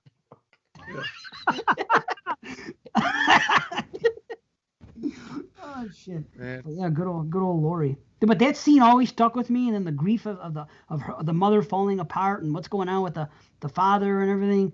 Man, there's good stuff here. There's good stuff in here. And I'm telling you, and we've talked about it obviously, but there's the makings of like a great third film. Like we gave really high scores to the first two, and deservedly so. And this one is not a horrible score by any means, but it had the makings. It had the elements that could have elevated it. And I don't think the 3D hurt it. I just think that the idea that they went with that gimmick made them focus more on that than structuring the story better. Agreed. Yeah. This happens in every fucking 3D movie. Yeah, it happened does. in Friday 3, this, and Jaws 3. It always happens. That's the problem at the time. That's what their focus was. Sadly, it affects the outcome, and it's again this rushed climax and everything else. And how about that guy that jumps up for no reason in the climax just to be in 3D? He's literally there and he just jumps up into the screen. There's a lot of people that are thrown towards the camera. I like the girl that's just standing there and like the basement door just yeah, she gets smushes like her bent out the in window. half. Yeah. She gets carried almost like it looks like it's seen right out of Carrie. Yeah, the guy who throws himself, I believe he cuts the fish wire to the swordfish, and then he's like, ah! But I like coming home, Ma. Sorry? I like the seance scene. I like that shit. And it's scary because it predicts her death. And she's like, don't ask questions about it. They said, is anyone going to die? And then remember they said, is anything going to happen to anybody? And then fucking literally right after they do that scene and she's touching the glass for the seance, for the Ouija, and it goes flying off. They go out on the boat and she dies. Yeah, in what looks like really rocky waters. Like, all right, we just had a seance that's going to predict my death. What should we do next? Let's take the boat out on some rocky waters in her fucking in her pantsuit. Also, they're clearly not dressed to be going out boating. She's wearing like a fucking senator's pantsuit. And the Hereditary ripped the scene off. Yeah, right. See. Wait, what? With the glass, the Hereditary ripped the scene off. The Hereditary. Yes. Hereditary. And the Nightmare on Elm Street ripped off the one scene in this movie. It was I'm telling you, look, I want to take a fucking side by side of that part when she's in the sleep place. Remember the girl wakes up from the dream and the mother of Susan is there talking to that guy, whatever the fuck his name is, and they're there talking about shit, and she has blonde hair, and it reminded me so much of the scene in Nightmare when they go and visit the sleep. And the girl who woke up, who was doing the sleep deprivation, she was holding Freddy's hat. The Freddy's hat. The Freddy. The hat. The Freddy. Fucking Uncle Freddy. Uncle Freddy's dead! Oh, that's the greatest. Never fails that a Jerky Boys reference comes into play. Of course. Oh, God. I have a note here, and I don't know what it's for. It says, evil prank to play. So who the hell played a prank on somebody? Damn it. I don't know. Evil prank. Shortly after the scene, maybe it has to do with her drowning. Did something happen when she drowned and the people came?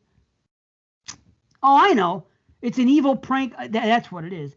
It's an evil prank for the house to play on the mother, thinking that her daughter's still alive. Okay.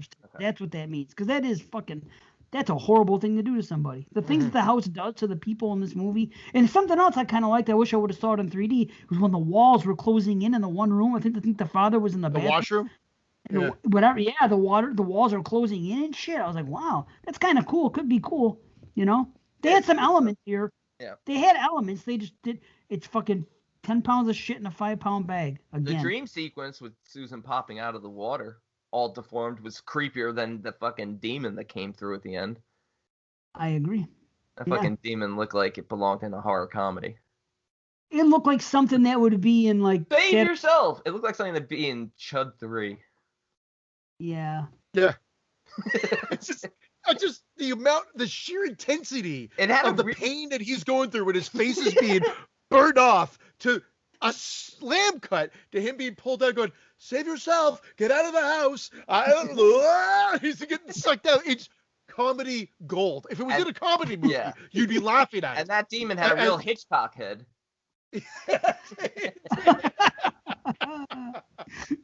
And then, I mean, look, I know you got to have them survive, but, like, they're just sort of like, oh, excuse me, moseying their way through as everyone else is being crushed by bookshelves, thrown across rooms, just impaled by icicles, and everyone's just like, excuse me. Oh, shit. Fuck. Yeah. I feel like my rating's going to be higher than what I initially came in for. My rating's going to be right where I had it. Mine is too. I liked my time. I wasn't mad at watching this movie. Like, I had fun with it. Like I said, it looked good. It made me want to watch it in 3D and buy it in 3D. So obviously, like, I can't be that low, but I'm a 6 out of 10. I'm a 6. What? I'm a 6.5. I'm a 6 out of 10. All right. 6. Except he's 6.5. 6.5. And there's a reason for that. The number of the demon. The number of the demon from Amityville 3. There is a big difference between a 6 and a 6.5 for me, meaning this. This is how I decide what the 6.5. 6.5 means I don't regret my time with it, and I would probably watch it again. A 6 means I don't regret my time with it, and I don't know if I want to watch it again. That is the 100%. What about a 6.25? I've never done it. That's the toughest one of all. That's tough. No one's ever used that rating. Don't even. I've never even considered it. Never in the history of podcasting have those three numbers even been side by side. 6.25, the number of the beast. 8625309. That was the original lyric to the song. They changed it because they're like, never before has 625. Never before in a podcast. That's why they changed it to 867. No one has ever done this in a podcast. Again, we've done something original with the Summer Sausage series, with this idea of two friends. See, John Rhodes tried to say that they did this on Grave Shift, but they didn't. They did one movie at a time and talked about like another movie that may have been unrelated. Like they could have been doing, okay, we're going to talk about Amityville, we're going to go through them, and we're also going to talk about It Follows, which was released this week. We're two franchises simultaneously, fucking one at a time on different shows in a row. Imagine if we were still doing 4 movies at a time, we could do 4 franchises at a time. Imagine that. An 8-movie franchise. 4 Amityvilles, 4 Chainsaws. You'd fucking go crazy. No, I'm saying an Amityville, a Chainsaw, a Hellraiser, and a Children of the Corn each week. Oh, wow. Until we're dead. Oh, wow. Which would be next week. I heard it, Dave. I heard it instantly. I didn't mean to do it. I know you didn't, but I heard it anyway. Oh, wow. Where is he? Where is Benny? Don't you have him there now? He hasn't arrived yet. He's on back order, but Scott did get me Benny. I did get Benny Loves You, the Blu-ray from Heather for my birthday, along with Rent-A-Pal. She got me. Friday Nightmares love you. Boy, they love you. Yeah. And we gave you happy birthday wishes. Yeah. Oh, Derek took care of me. Derek got me a group of 1970 films to watch. Yeah. For the show.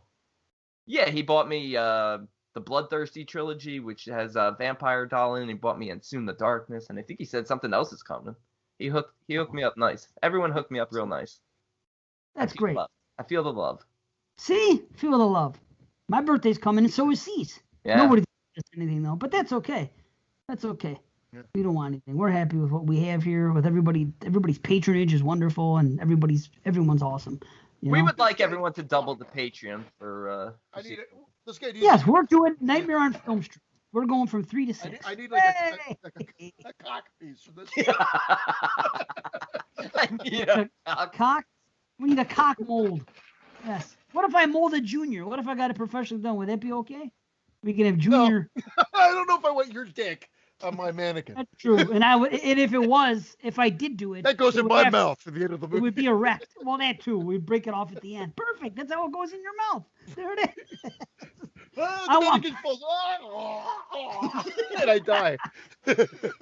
And I would have to do it erect. Could I do it? Balls. If you got a dick mold, I don't know if I could maintain erection while they're molding it. That'd be tough to do. You have to have a fluffer. Maybe it'll be two Swedish models that are doing it for you. Yeah, it's a fluffer. One's fluffing and one's molding at the same time. It's like going to see a urologist and your dick is always the smallest when a doctor has to look at it. No, of course.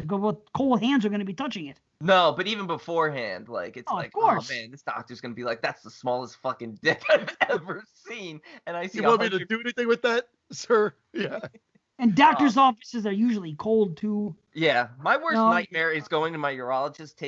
I can't believe I don't really have a urologist. I've seen a urologist, so I don't want to say it like I'm an 80-year-old. He goes there weekly, right? Yeah, but my nightmare is going to a urologist, pulling my pants down, and him saying, "Just fucking kill yourself."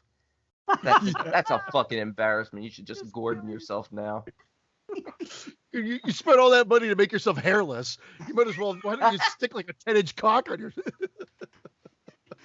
I shaved all my pubes off to make my dick look bigger. Now I'm gonna start shaving layers of flesh off to try to get it bigger. It's gonna be a fucking skeleton crotch with a fucking skin graft on forehead of yours onto your. Like just coil it up. I don't know what they do. But get it done. You know what I wish I had done when I was a kid? Remember the vacuums when we were kids? The ones that like you had to drag across the floor that had the suction power. It could rip the clothes clean off you. Remember those? Yeah. You know what? Christian knows. You guys know. Of course. Now the vacuums suck, but I wish I had stuck my dick in the hose of those vacuum back then. Probably would have. Well, you could do it now with those things. You know those things? You pull out the tube. Yeah, that's how I circumcise myself. But they don't have the suction power that they did. That's why I referenced the old ones. That's why I referenced them being able to rip your clothes clean up. You got stuck on that. You got stuck on that? You needed help. Hey, Ma, get this thing off me. I lost a ball. I lost Popped right out of the socket. Then you'd have a pencil dick, though. Women don't like a pencil dick. It would be longer, but all your girth would go away. That you don't want that. I can't afford to give up any girth. I can't afford to give up any length. I can't. Better to keep what girth you have. It's a good thing that I still live at home and don't have a job. God bless you. I was. Oh, see, I'm over here fucking jealous. No, I'm saying that brings the women in. I might have a small dick. A small skinny pencil dick, but I gotta get a picture quick. Oh, fucking mother, son of a bitch! You guys froze on me too. I don't know what happened. Yeah, but you froze. You were celebration with laughter. You were up in the air with your head back and your arm up. It was great. I wonder if I got it. Hold on, because it's. Let me check my. Please let it fucking be. Ah, you bastard! See, you came back at the actual recorded because it'll be on your end. You're right. I'm going to get it that way. It's great. It's nothing but happiness. It's straight joy. My end, yeah. It's straight joy. It's you with your head back and your arm up, just fucking happy and laughing. It's the way you want to be remembered. Your mouth wide open. Right by the As Brandon said, like, I have a job. I'm living at home. You're like, God bless you. Something like that. Like praising him. High praise. Yeah, I know. I'm happy for him, and he's complaining. That's great. Two extremes. It was I can't find a woman or a job, but at least I have a tiny dick. And I come fast. And I come fast. That's how you should meet them. I got a tiny dick and I come really fast. Dinner? Dinner. Yeah.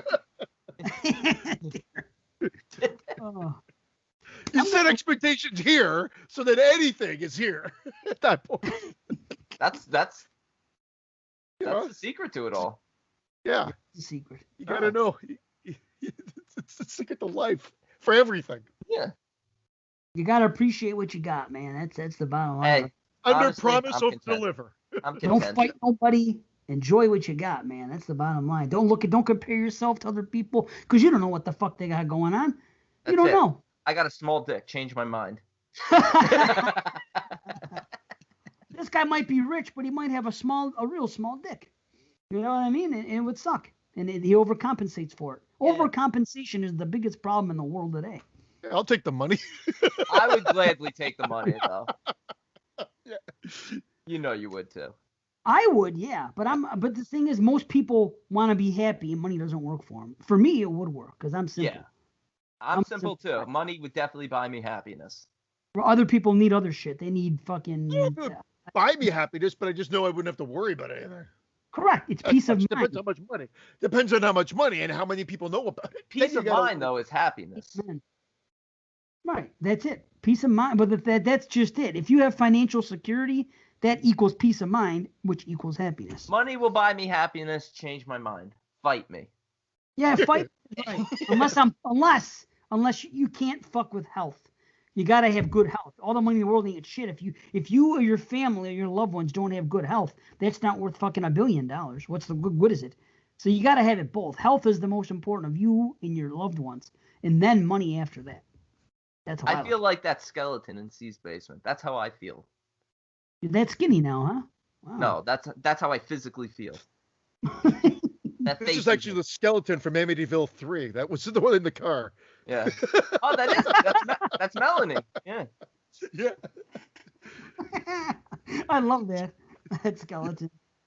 Oh. Anyway. Okay, I thought a cat was fucking coming in and I was gonna get real angry. No, he's over there. Yeah, you keep him over there. You look at him. Yeah. Aw. Lucky. That's a lucky cat. Oh, sow. Yeah. Does he use sow as like a claw thing? Oh, sow in the corner? He does this thing. Oh, he loves him. Yeah, he loves fucking doing that. He's all about the kneading and all that other shit. All cats are Italian. That's them kneading a pizza. Hey. That would be a funny meme. Actually, no, they probably have that already. With the Pusheen kitty doing the pizzas, though. They probably, anything with a cat, they got. I'll tell you that. The cat people are all over the place with memes and this and that. And tell you, I woke up this morning and all I had was 4 cats, and it was drama-free. Matter of fact, I just went up and I peed, and I was going to come and say, hey, no drama, no Where wrench. did you pee, though? Right, like a normal person in the toilet. It was wonderful. I got like upstairs. a normal person in the no toilet. issue. The fucking fridge. There was I had no to fill up mud the ice flap. cubes. I had no mud flap this morning to use. I didn't have to pee outside. I didn't have to pee in the freaking laundry chute or not chute, the sink. None of that. A normal. Frankie's in the basement getting the laundry, and it's all of a sudden like, what Frankie, she's not even here. See, she's not even here, so she won't be able to participate in the Leatherface thing. But she's feeling better. Thank goodness. She fucking felt like very bad last week. She 24 hours, she was fucking crying, and I never seen her cry from being 6, and she's been a really young. So she was not. When she came on the show, she was out of it. So but she told me, but she watched the movie. So I go, we watched the movie. Come down 2 minutes. She's like, okay. But I mean, it fucked her up. You know what I mean? So now she's probably gonna come back next time and do them both, maybe. Either way. So she spent the night at my mother's last night. I'll sit out the next show. No. So I woke up this morning. There was zero opportunity for a wrenching. My daughter Francesca she slept at my mom's last night. Not here. Listen to this shit. My wife, for the first time ever, slept in it. She slept in the guest room instead of sleeping in the bed with me. Now, don't get carried away. There's no argument. This is what happened. The last 3 nights. Well, she's been doing this for 2 weeks. She started working out on the elliptical again. And because she's a smoker, this is her story, of course. Because she's a smoker, everything's coming out, and she's getting all this coughing because she's working out again. So now, when does the coughing fucking start? 4 a.m. So all night, the last 3 nights, I'm sleeping. And number one, I got to worry about her snoring. So I got earplugs in. And when I get woken up from snoring, 99% of the time I can get back to bed. Okay? But this coughing shit that starts at 4 a.m. for the last 3 days, I cannot fucking sleep through it. So I've had a shit night's sleep the last 3 nights. So I told her last night, I said, tonight we're going to test it. I said, if if the coughing comes again and I can't get back to bed, until this passes, I'm going to get the blow-up mattress, and I'm going to sleep. You've railroaded me for 3 nights in a row. Until now it's your turn to be railroaded. Until this passes or until you pass, you're sleeping in the fucking guest room. Here is the cure for everything, Dave. Right. You're supposed to do it to the camera, not the mic. He's fucking smothering the mic. He doesn't... He smothered the mic. He just loves to beat on that mic. Loves it. He just realizes it now. That's his wrench, that mic. Fuck all of you. So this is what I tell her. So I said, tonight, let's see what happens. I'll test it out. And I believe me, I have not said shit to her about it for 3 days because I don't want her to get the wrong idea. I don't complain to the woman about anything she does. But I said as friendly as possible. I go, so I haven't been sleeping. I go, right now it's okay. And it's the weekend. I don't care. But I've been really tired. I can't go through the work week waking up at 4 a.m. every day because I wake up at 6. So if I get woken up at 4, that's the hardest time to get back to sleep. The closer it is to fucking when you wake up, that's no good. So I just mentioned it to her yesterday. So what does she do? I go to bed early. I go to bed before she did because I had to get up for this and I was exhausted anyway. So I go to bed. She never makes it into the bedroom. I wake up this morning. She's not there. I get up. I walk around. I come downstairs. The garage door's locked. I thought maybe she took the dog for a walk. The dog's not there. The fucking door is locked, so I know she's not taking a walk. Her car is there. But I will say this. It was so peaceful. All I did was wake up this morning. Francesca wasn't around. She was not around. The dog wasn't around. Those are the 3 big wrenches in life, right? But I did have the 4 cats. You know how easy it was? They all came up to me. They were meowing. They're hungry. So I just I scoop up the food. I got 4 bowls, 1 for each of them. I put them all, boop, boop, boop, boop. And that was it. No nothing, man. Nothing but calm, cool, beautiful morning.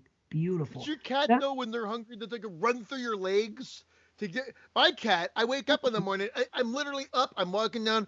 So the second I'm walking, it's like through my fucking legs, tripping me. I'm like, if you do it one more time, you're not getting food, and you're going to find yourself flying through the air. Because they're going to punt you down the fucking avenue. Yeah, it's like, a flying fucking cat.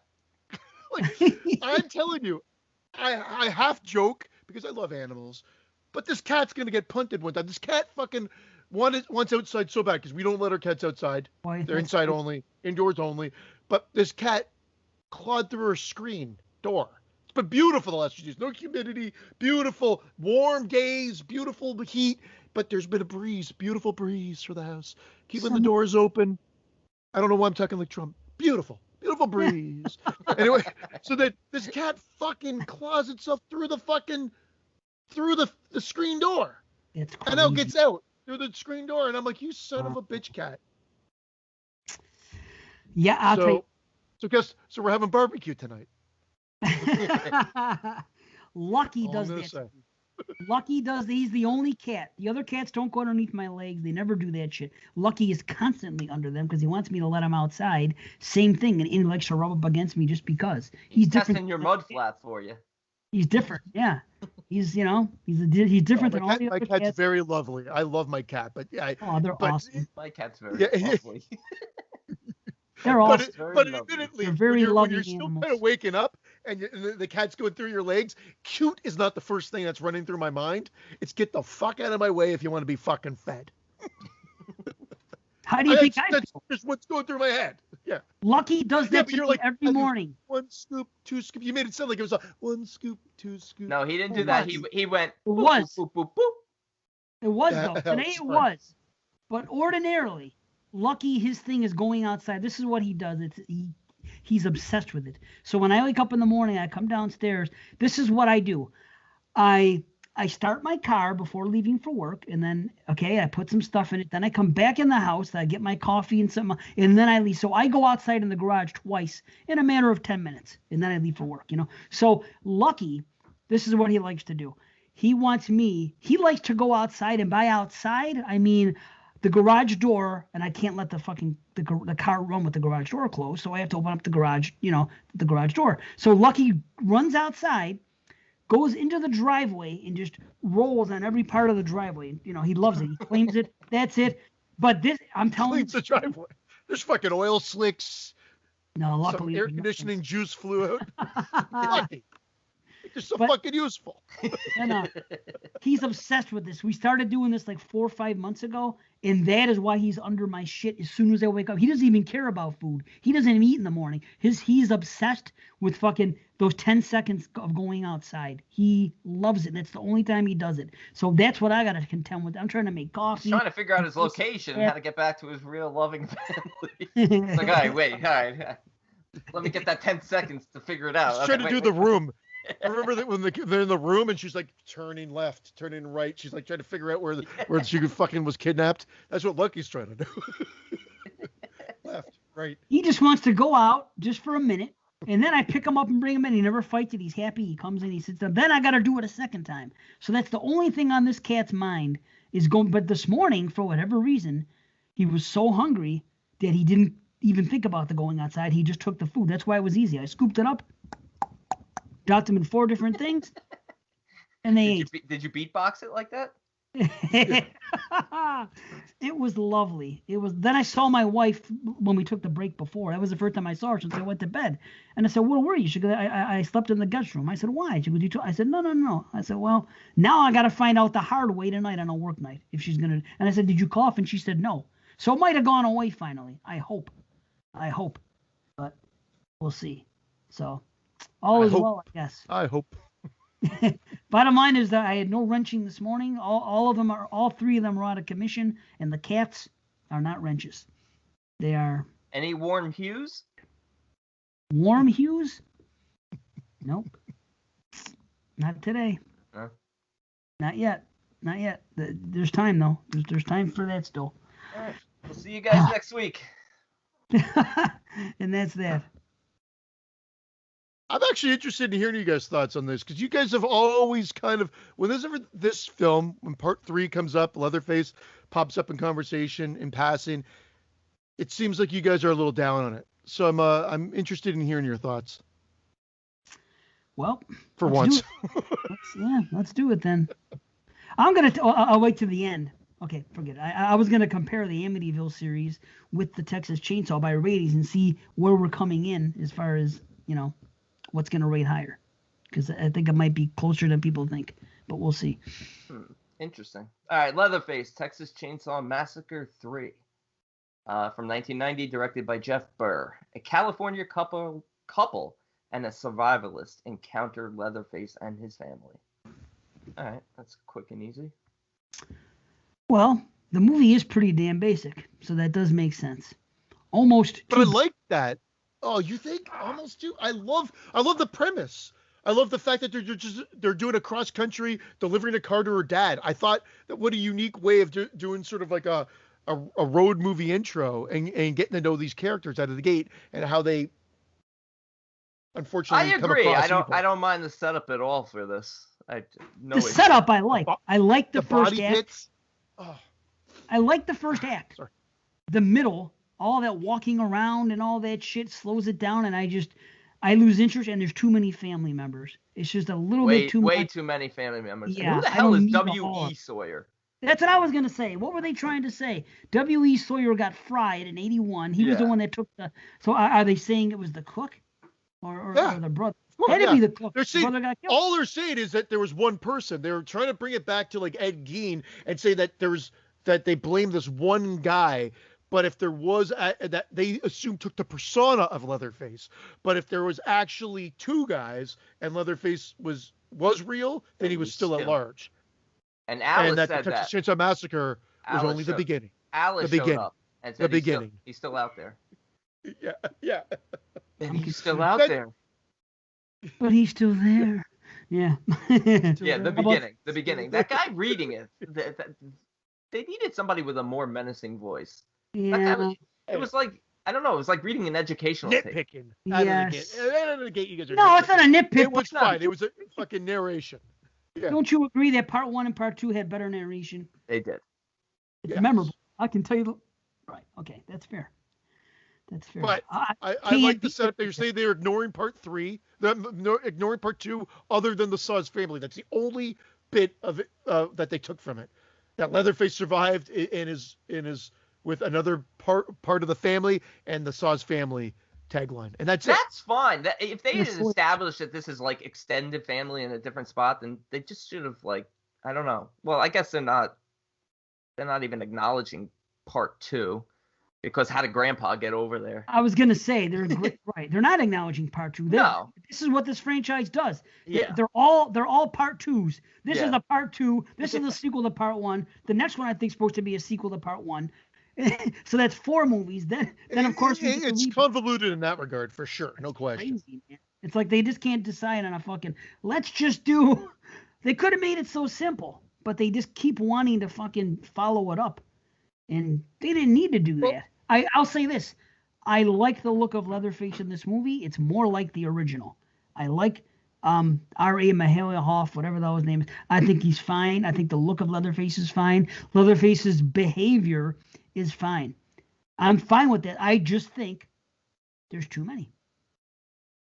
I think I'll agree with you on the look of Leatherface, and R.A.'s performance is fine, but I don't think they utilize him enough in terms of creating, and I'm gonna say, enough jump scares with Leatherface. He's not as menacing and as scary in this one to me as he is in the others. See, I thought this one is scarier than part 2. I actually thought this was a scary movie, which is why I've always liked this sequel. Right from the get-go. I didn't get to see it in the theater. It did come to the theater. It didn't play widespread here, though, or like as wide as a lot of theaters. I remember it had a little ad, and it was playing at another theater, and I wasn't able to go see it. But I wanted to, because I had read about it in Fangoria and Gorezone, of course, and was really looking forward to it. And then, of course, when it hit video, I rented it first day. I remember...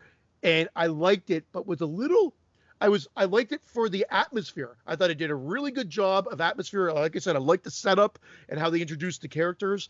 I was a little surprised that I wasn't seeing any of the gore that, or a lot of the gore that I saw showcased in the magazines. And I found out that it suffered severely from cuts. And so that's why it was one of the first I bought on Laserdisc, because it had the uncut version or the unrated version. And I love it. In fact, the fact that it's available now is great, because it was always one of my most wanted to see. And some of the shit that they cut was sound effects, like when I can't remember his name now. Like Bill Burr's character, Bill Butler, the guy that was in Friday 7. He's in like Ryan. Yeah, Ryan. When he gets cut up, it's not super gory, but there's a lot of sound effects. And the R-rated version actually cut out the sound effects that were instilled, because dude, that cut when the little girl pulls the cord, and it like, oh man, seen awesome. That like, but the cut, like, oh, terrible. No, it's cut in the uncut too. I don't think they liked how it looked. It's cut. It just hits the head and they cut away, and I think it was because the effect just didn't work. Just add a squelching sound. They always like to do that squelching flesh. Squelching. Well, they show it. They show it in the extended features of the Blu-ray, and you could see why they cut it. It looked too fake. It just looked. I agree with Dave. Too many characters. Take out Tink. Way too many. Take out Mama. Right. You don't need the mom. You don't even need the kid. I mean, it's a nice change of pace. It's a nice change of pace. You know what that kid is? No, you don't need Mama would be fine. You don't need the hand with the guy with the claw. Yeah, I guess he's the one with the tow truck, though, but still. And the whole setup with Tex. You don't even need that. Why did he shoot him and then nothing happened? Was that an act? That part makes zero sense. It was all like an act to get this guy to get off road and take Tex's route. To go that road. Yeah, to go that road. It's like all an elaborate, brilliant scheme by this backwood militant lumberjack family. So they said, because I'm not going to go with him on the ride, let's do all this crazy shit, and maybe they'll decide to take my advice and go this way when hell breaks loose. Yeah. And if Alfredo's supposed to be like the comic, he's supposed to like sort of replace, Chop Top and I do like his lines. I thought he was great. Some of them are okay. He's half and half. Some of them's good and some of them's not. He's more disturbing than funny. He's more mean-spirited. Is it soup yet? He is the guy in our Friday the 13th retrospective that is talking about that. You guys didn't know, he's literally when we were watching it for that show, and we're trying to pull new things out of it. He's one of the fucking flashlight guys at the beginning of the movie when all the ambulances are coming in to the end scene of part 3 for the beginning of part 4, the final chapter, and he's just one of the flashlight guys. Really? Yeah. Maybe one line of dialogue, and then he's in the. His one line. Like, that's the guy from. Is it soup yet? Is it? Yeah. Yeah. That's it. That was his claim to fame. Is it soup yet? I like what he says before, when he says something about Tupelo, when he goes, "Oh, down you go," or something like that. Tupelo down below. Tupelo down below. Yeah, that was. when he's dumping the body parts and he's dumping the head. And then right after that, he says, "Is it soup yet?" Yeah. When he's twisted because he's kissing the head, then he spits on it. Yeah. It's like grimy. Like even at the beginning when you first see him and he's cutting up the women on the magazine, he's like, he's too much. It's like I don't know. That's it. It's hard to root for him.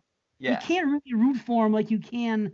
I know you're not rooting for the hitchhiker or Chop Top, but you still get enjoyment out of the character in a certain way. It is funny that he does the picture thing like the hitchhiker.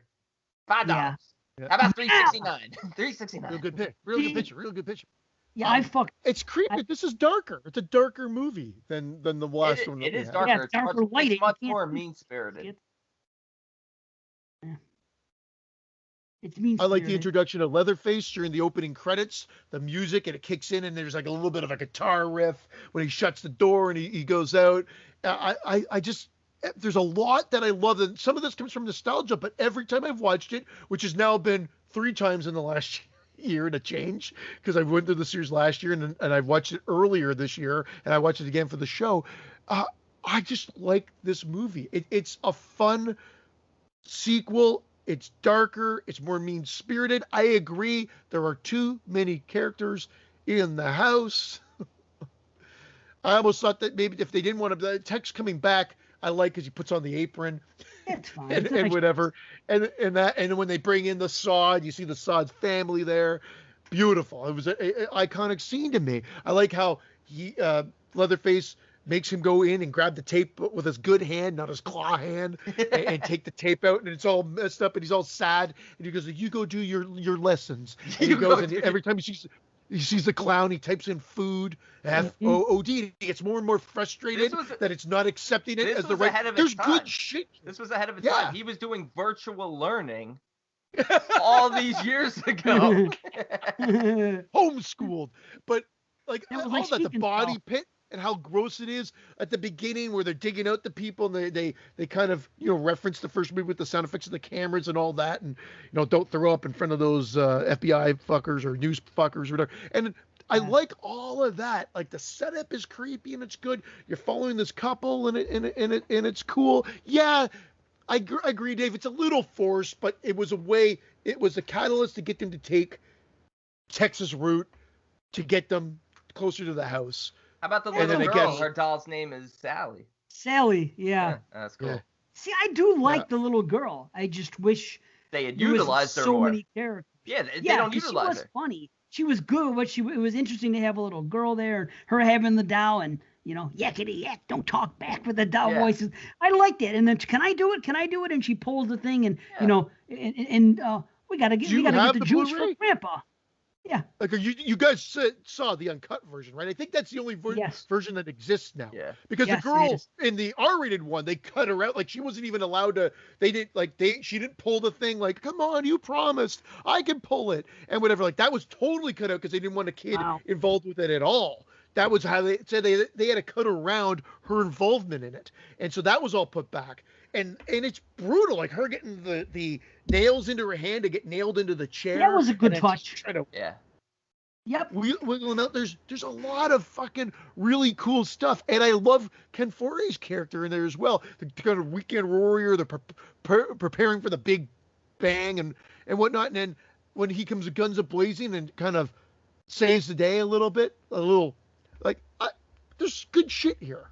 No, he's good. Ken Foree is excellent in this. I really enjoy him in this. He's fine. It's just that all. Fuck. I always find that line very awkward. Which you're one? Toast. Fuck. Oh, you're toast. Fuck. Toast. Fuck. Haven't you ever heard of pizza? Or take Yeah. it? Yeah, he does. We're hungry. Have you heard of pizza? I prefer liver and onions. What's his name? David Schrow? Is that how you say his name? Like he was a screenwriter here, or at least did one of the drafts of the script. And I think that's like, if you have it in front of you, Brandon, correct me if I'm wrong. David Schrow, yeah.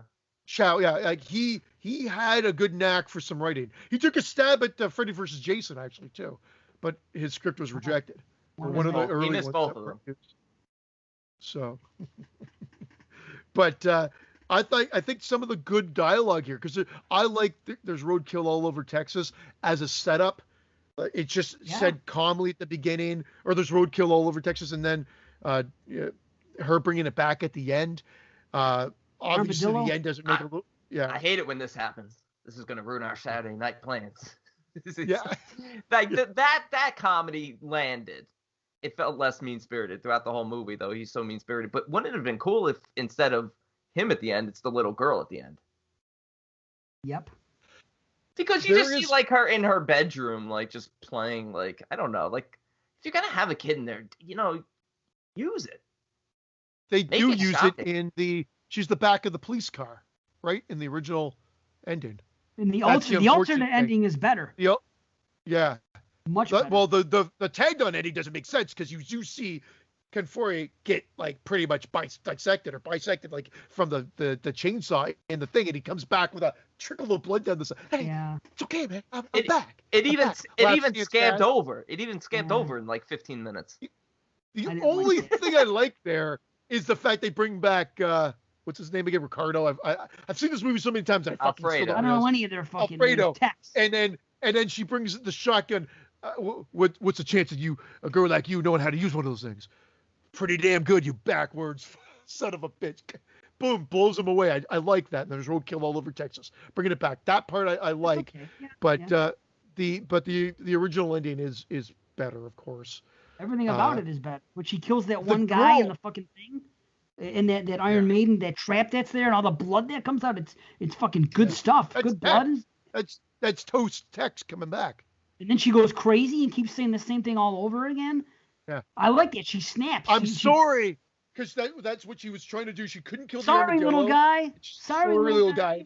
Now she's got the rock. Sorry, little guy. Sorry, little. I love that coming back into play. That was the other one. There's roadkill over Texas, but it was sorry, little guy. I thought was great, and she just boom in a frenzy there. Fantastic. And the other element that I like that I actually want to lift as an aspect to another movie is a survival of a previous family that came through, and that girl that's like fucking crazed, that's been wandering through the woods for a week or whatever, and her sister was dead, and she's been kind of but surviving again a waste, sort of like a wasted character at that point, because you feel like she survived this whole week somehow, and then all of a sudden they kill her off very quickly.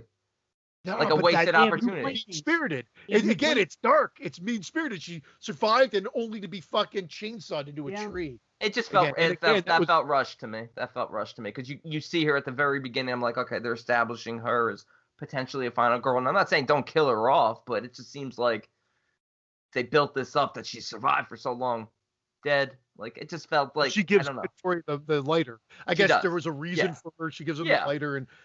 But I can't disagree. I mean, this movie's not perfect. I'm not as high in this as the other two by any means, but I find that this one kind of gets shit on a little bit, and I think it's a much better film than a lot of people give it credit for. Oh, it's not. It's not and a hit film. It was scarier back in the day. I don't know if I would consider it scary now, but I like the darkness of it a bit more. I think it's a perfect pairing with Amityville 3 because I think both of them had potential to be really terrific movies, and both of them just suffer from some things. In the first one, we talked about not only just the structure of the film, but the house not being as menacing. In this one, definitely some structural stuff, but also Leatherface didn't seem as menacing to me in this one. I like the squeaky, though, how he's introduced with the squeaky leg. Yeah. Like, he's got a case of them squeaky legs. But I like that element in the brace because of him being sawed into his leg from the original movie. Oh yeah, right on. That's what that is. Yeah, I always thought that was kind of cool. But there's a lot of elements that I really like about this. I told Brandon before we started recording that I'm high on this movie. I always have been, and again, every time I watch it, I'm like, is it going to hold up? And it does. It always does. There's enough great elements here for me. And I could buy Ken Furry being alive, especially given the fact that chainsaw is working in the water, and obviously it would short out in 2 seconds. I think it's fucking. Somebody's like under the water holding it up, like. Yeah. Like if that chainsaw's working. I like it as a set piece, but yeah, none of it makes sense in the real world. If that chainsaw went into the water, it fucking sinks into the water. Right. Whatever. But again, from a element of danger, as they're fighting mano a mano, and this chainsaw's coming in the background, it's kind of a cool visual. And another thing, sorry, Brandon, go ahead. I was gonna ask, do they ever kill the brother who loses, like when Tex starts shooting with his assault rifle, and he kills Mama and he kills someone else, I think. The guy he gets his hand shot off. He gets his fingers, his ear falls off, he shoots his fingers off. Does that guy die? I don't know. That's just it. Yeah, I think he does there. Yeah, I think he gets shot more. His ear does his ear fly out of the frying pan? It starts sizzling. And mom gets shot, and grandpa even gets shot. Grandpa gets killed and mom dies. But then I think Tink was still alive. Was he? Who's the one who runs Benny over? When Benny gets run over, that's funny too. He goes flat. He goes flat. No, that's Leatherface. Yeah, I thought he did it on purpose. I thought he did it on purpose too. Yeah. Like, who gets run over perfectly flat like that? Right. So Leatherface was driving the car at that point. That's another thing. Who taught Leatherface how to drive? Is it the same guy who taught Michael how to drive? Texas set on fire. Your toast fuck is Texas. It doesn't make it makes a lot less sense with Leatherface, though, in my opinion. He thinks that a clown is food, and he thinks he doesn't. I don't know, and he's more of a simpleton. Michael Myers, I don't think, is a simpleton. I could see Michael and Leatherface carpooling to work. Yeah, I don't like the fact that they make him drive. I mean, it's not the end of the world. It's not necessarily a complaint. It's just like one more thing about that. This movie's kind of, both of these are oddball movies. And the thing is, I want to address a couple things. B, the reason they killed that one girl that you didn't like them killing is because in the alternate ending, basically our lead takes over for her at the end. She takes on that role from now on. Yeah. I wish they would have kept the original ending, and that's the reason why. But that's why I think they killed her, because at the end, and you know what kind of rips it off? Not rips it off, but takes a page from it, is the Texas Chainsaw remake, because they had that hitchhiker girl in the beginning, and then at the end of the movie, Jessica Biel's character becomes that character. Yeah. In a way. Mm-hmm. So I think they saw that and said, well, they didn't use this ending. Maybe we can do something similar to this. I could be way off, but that's something that it's a decent comparison. That I wanted to say. So she replaced her. So I think she was supposed to replace her, but they changed the ending. Yeah. That's why I think that's her character. Leatherface, I agree, isn't as menacing, but I don't necessarily think he was menacing in part 2 either. He was a simpleton there as well. He just got bossed around a couple times. I just feel like the performance, even though it's so over the top, is scarier. The jump scares, the sound effects, like him screaming and being a freaking maniac. It's a scarier movie. It's directed better, and that's what it is. I think. And to me, it's a scarier Leatherface. Part 2? Yeah. Part 3 is a scarier movie. Part 3 is a scarier film. If Leatherface in part 2 is chasing me, or if Leatherface in part 3, I would take Leatherface in part 3. I don't know. Leatherface in part 2 is relentless, and he runs faster. I don't know.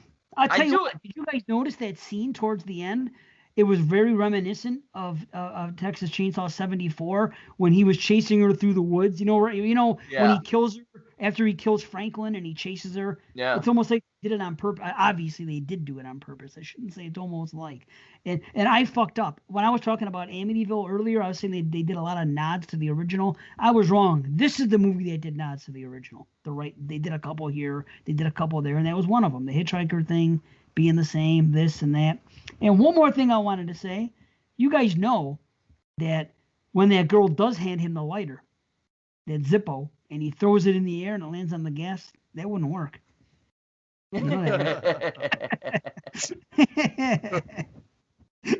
Now, every time I see it in a movie we talk about, I'm gonna. Well, you do realize that Benny was the chief of the fire police. Yeah. That was his day job. And he said, "Cuddle me" at the end of the movie. Yeah, cuddle me, cuddle Benny. Right, cuddle Benny.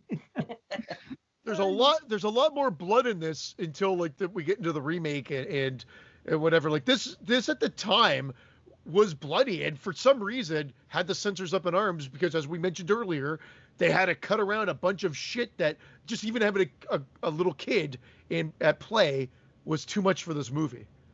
But I think you call his name's Tink, right? You said, I think, yeah.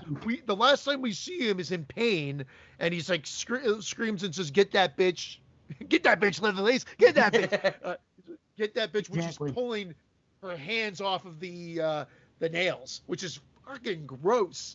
Like you see her pulling them off, and it's well done. And then they run out, and Leatherface gets in the car. So it is Leatherface that runs over him when he goes flat, as well. What the hell's going on with these emojis? I knew it. I knew he'd get mad about it. That's great. I just see emojis going every now and then. This is Christian waiting for Dave's dick. Oh. You never see this. You never see this on the video. So people they don't see it? What are these yahoos talking about? And I agree. What are they talking about? You're right. But yeah, that girl was young Tina from what do you call it? From Tina from your favorite movie, The New Blood. I hate you. I wish you were dead. No, Daddy. Yeah. That one. Same girl. Yeah, same girl. Now. Yeah. What was I gonna say? I made a discovery that I don't know if anyone's even thought about or anybody even cares about, but I wanted to see what those cassettes were when he set the cassettes down. Remember, he had the burn one, then he had two other ones, and I wonder what those cassette tapes are, because they were the ones that were new at the time when they went from white to black / clear colored cassettes at that time, and they had that smell to them. I was a cassette enthusiast at the time, but I paused it. And I was trying to see stiff cassettes. Oh yeah, I'll never forget it, dude. When I opened up the Dire Straits Brothers in Arms tape, it was the first time anybody had ever seen, or I had ever seen, and I was an avid buyer of them, a cassette that wasn't white. It was black, clearish, right? So we opened it up, and as soon as you opened the tape up, you couldn't help but get a whiff of it. They had a certain smell to them. So yeah, that smell. I'm gonna go find one of those tapes and sniff it, because it would be nostalgic. It would take me back to like 1987. It would be that smell. I'll never forget that. But anyway, the cassettes, I wanted to see what they were. So it turns out one did mean something, in my opinion. It was a soundtrack. And it took a while to decipher it. I had to literally look up the fucking company, Warner Brothers soundtrack, and then put the year in, and then put like one of the words that I saw to see what it was. And it said Big City. So sure enough, the cassette that was next to the one that he set down. Bright Lights, Big City. Yes, Bright Lights, Big City. Yeah. You know they did that on purpose. That's how I look at it. Let's do this little there. Like a little Easter egg? Yeah, but I don't think anybody knew until I've never heard anybody talk about it. But I had to see. I was just curious. I'm like, I thought it was going to be the Rambo 3 soundtrack. I know. Was that the Rambo 3 soundtrack? I thought it was too. The other tape might have been. It was made by Sire Warner Brothers, and I cannot get anything on the title on there. And I wish I could. I'd like to know if they were both fucking Easter eggs. But yeah, Bright Lights, Big City. Yep. Which did come out the same year as this. So. As we were talking about, just like, again, Leatherface chases the girl out there, and then Tex attacks Benny, and then gets turned to toast fuck. But I think Mama, and the Tink just die in the kitchen. You don't really, you see the mother die. You see her like but you don't really, you just, yeah. I think Tex, you just, or Tink, you're supposed to just feel like he died there as well. That's the last, because the only thing they show afterwards is that girl in the window, and then her walk away from the window. But then she shows up in the police car at the end of the original version. Ending. Yeah, but that's it. Yeah. They should have stepped with the original ending, and they should have let us know what happened with those characters. They should have spent less time walking around like it's fucking Twin Towers, or not Twin Towers, the Two Towers fucking movie. There's too much walking around in the second act. You keep saying that, but I don't think there's that much. I think it's a little bit, and it's dark, and it's creepy, and there's a lot of mood lighting. I think, again, this movie was good, like, and kind of atmospheric, and I think that's what I liked about it, is it actually created some sort of atmosphere, which a lot of the films didn't do at this time. It just was more of the same. So I respect it for that. I'm not saying there are messy spots, but there was enough good shit in there. And the trailer was really cool for this. I don't know if you remember. It was like, again, it was kind of... I saw it at the theater. Yeah, okay. And it was just like, they made it look like it was a love story, and he's like, Leatherface is standing by a lake, and all of a sudden you see that arm come up with the chainsaw out of the water, and it flies through the air. He grabs it, and a lightning bolt hits it, and he turns. It was the Texas Chainsaw Massacre 3. But again, it was just a great little head fake trailer. I liked it. It was cool. You know what it was referencing? That movie Excalibur, which came out shortly before that, which was the same trailer with the fucking, even the hand that comes up before you see it. Yeah. So I remember the first time I didn't think it was a love story. I thought it was going to be like a fantasy thing, like a new Conan or some fucking shit like that, because they're saying every story. Yeah, like Conan the Barbarian, one of those movies. No, Conan, that's fine. You said it very, you were like Conan. It is Conan, isn't it? Conan the Barbarian? Is that not how you pronounce it? Is that Conan? Yeah. I said Conan the Barbarian. Conan? Like Conan O'Brien? Conan. Whatever. Who the fuck says Conan? Tomato, tomato. I've always called it Conan. Conan the Barbarian. Conan the Barbarian. Yeah, that's Conan. And then there's Conan O'Brien. That's different. Conan. Yeah. I would rather say Conan. I almost said Conan O'Brien. Conan the Barbarian? Nah, it's Conan. Conan the Barbarian. Like the wrestler. His name was spelled Konnan. Conan. And they always pronounced it Conan. Just sounds weird the way you're saying it. Conan. It sounds like a fucking something from a fantasy novel, doesn't it? Conan. It sounds better, I think.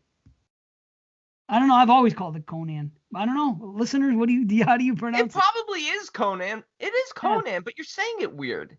Conan. Before you were like Conan. I don't know. It's not Conan. I didn't say that. WNBC. Chicken. Do you say chicken or chicken? Oh shit. Conan the Barbarian. Bottom line. Conan the Barbarian. I give up. Barbarian Sound Studio. Conan the Barbarian Sound Studio. That should be a before and after on Wheel of Fortune. That's gonna be in our movie. Conan. He should walk in. Oh fuck. Anyway, the bottom line for me is, this movie kind of bores me, and it never fucking fails. I always go into it saying this is gonna be the time it's gonna take me in, and I just find the second act really dull, and I don't know why I don't care about these two characters as much as I should. I even like her. I like her in the beginning because she says violence is no answer to violence, and that's what I say. So I like that. I'm like, okay, I like her attitude. She says a couple cool things. Him, I'm not 100% sure about, but I like the story of the two. He's a bit of a dick. He's an asshole, is what he is. A little bit, a little yuppie-ish, I suppose. Like, yeah. So, but it always, second act always takes me out. I like the third act. I like what's going on when she gets in there and she's hammered to the chair and the dinner starts and all that stuff. That stuff's fine, but all that walking around shit over and over, it's always dull to me. I wish it wasn't, but I always have the same damn experience, and I wish it would change, but it just doesn't. You know?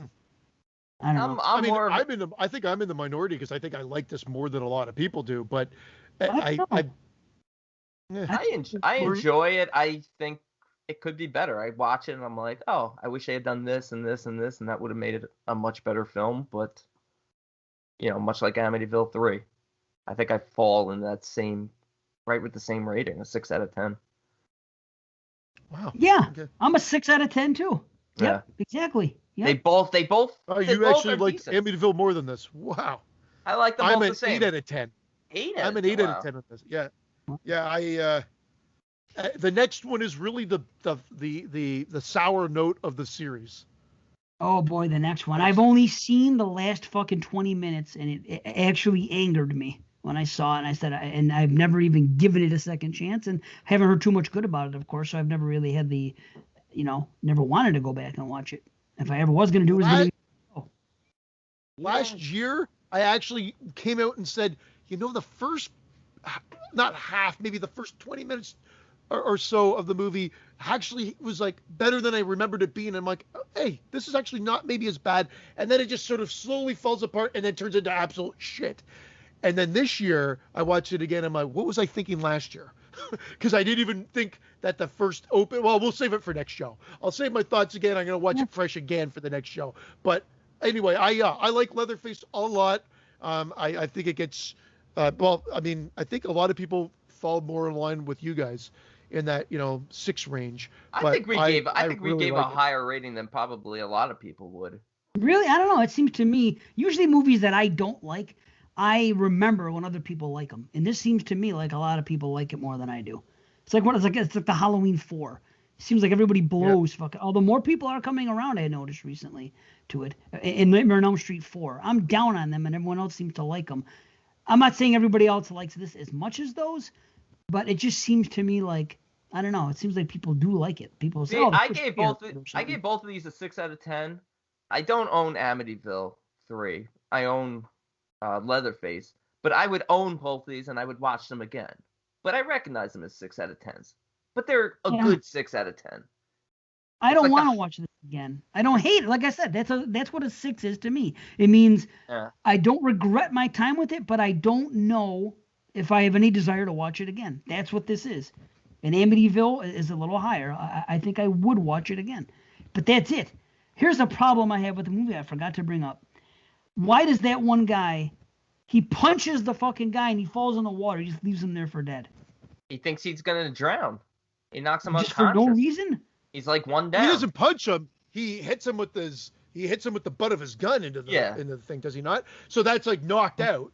Cold into the water, dead. Alfredo should have been dead there. That should have been. It was too dark. It was too dark and it was very dark in some places, so the kills I thought suffered from that. That was the problem. I'm saying with the second act, they're outside walking around, and it's fucking too dark too. Yeah, but how do you even when Leatherface I don't know, when you hear the squeaking of the leg and then he pops up and I didn't jump like I did in the record room in part 2.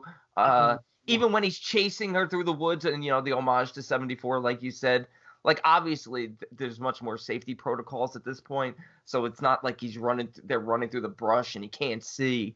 It just seems very open and non-threatening. She seems so far ahead, too. But I don't blame the character or the portrayal of the character. I blame Yeah, exactly. The direction or the writing for, Amityville. It's like one of these things suffers in each of the films, and it's like, that's why I can't come up higher. They have the makings of 8 out of 10 films if they were, pieced together differently. I at least don't mind the direction of this at all.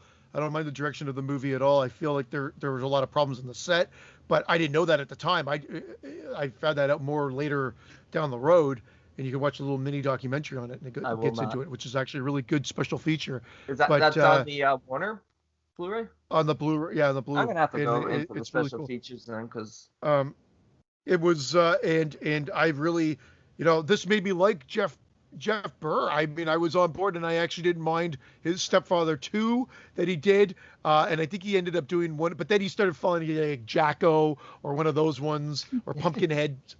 He did something, and I was not on board as much anymore. Something happened, but I thought he did a decent job here. So it's okay. I just don't like that. I just get bored in the second act the most. I wish it was a more intriguing second act to me. I don't know. And too many films. I've already said my issues with it. I think it's like what B said. I think it has the makings of a better film. I just wish that some things could, just like with Amityville. Amityville didn't like the climax. This movie didn't like the fucking walking around in the second act stuff. They both could have been better movies. But they're both not the worst movies either. And I think we're going to get to that next. I don't know. Again, the fourth Amityville, I remember being kind of just not good. Not terrible, just not good. And the reputation Chainsaw has is a bad one. I honestly don't know. I've seen all the Chainsaws, but I honestly don't think I've seen any more Amityvilles except for Dollhouse. I feel like I saw It's About Time way back when, and Amityville Curse. I feel like I've seen those two. I feel like the next 4 Amityvilles I have not seen. I just want them to keep it house-centric. What it's become now is laughable. These movies, I believe, are all still house-centric to the Amityville house. That's what this franchise should be. Love it or hate it, for better or worse. You know what I mean? As long as it's about the house and the inhabitants of said house, I'm fine. I just don't like what it's become. The stuff now, to me, I don't know what canon is. I think JP looked at it, and I think if it isn't called the Amityville horror, it's not canon. So in other words, I don't know what the hell is canon. I have to, maybe next show I'll look it up. I think JP did a real good job on one of the shows when they were talking about it, though. So I'll be biting his canon fodder. Cannon fodder. That's what it is now. Holy shit! Every other week there's an Amityville. There's Amityville Shark. There's Amityville Haunted House. There's Amityville. It's fucking Shark. I mean, it's all how ridiculous. Why the fact that anybody would even pay to watch it is what boggles my mind. Doesn't that boggle your mind sometimes? Like, who would want to watch a movie called Amityville Shark? Why is it that the shark subgenre is like probably the most butchered subgenre there is? Because the fucking Sharknado, the cancer that it fucking is. That's why. Because one stupid fucking thing got popular because it went out to the general public and it's horror-ish and it's spoofy and it's let's be fucking funny on purpose and try to fucking have an in-joke, and now everybody wants to cash in. It's like anything. Something gets popular because Sharknado is known. I can go to my mother's house and say Sharknado and she'll know what it is. Meanwhile, she'll have no fucking clue what a good shark movie is, like In the Deep or something like that. You sound like you're getting mad at your mom right now. You're going to call her up after, why the fuck do you like Sharknado? She doesn't like it. I'm saying she's part of the general public. It's fucking pop culture. She'll know what it is. Yeah. She'll have heard of it. In the Deep, she'll have no clue. The Reef, Open Water, good movies that have a shark in them, no fucking clue. But average fucking Joe and Jill are walking around. They know what Sharknado is. So, oh, well, let's make fucking, lava fucking NATO and fucking whatever the fuck these things are. Lava Lantula. Shark fucking volcano. Is there a shark volcano movie? If there's not, there has to be. It was something versus Lava There will Lantula. Be now. Lava Lantula. It was like a tarantula volcano. Sharknado.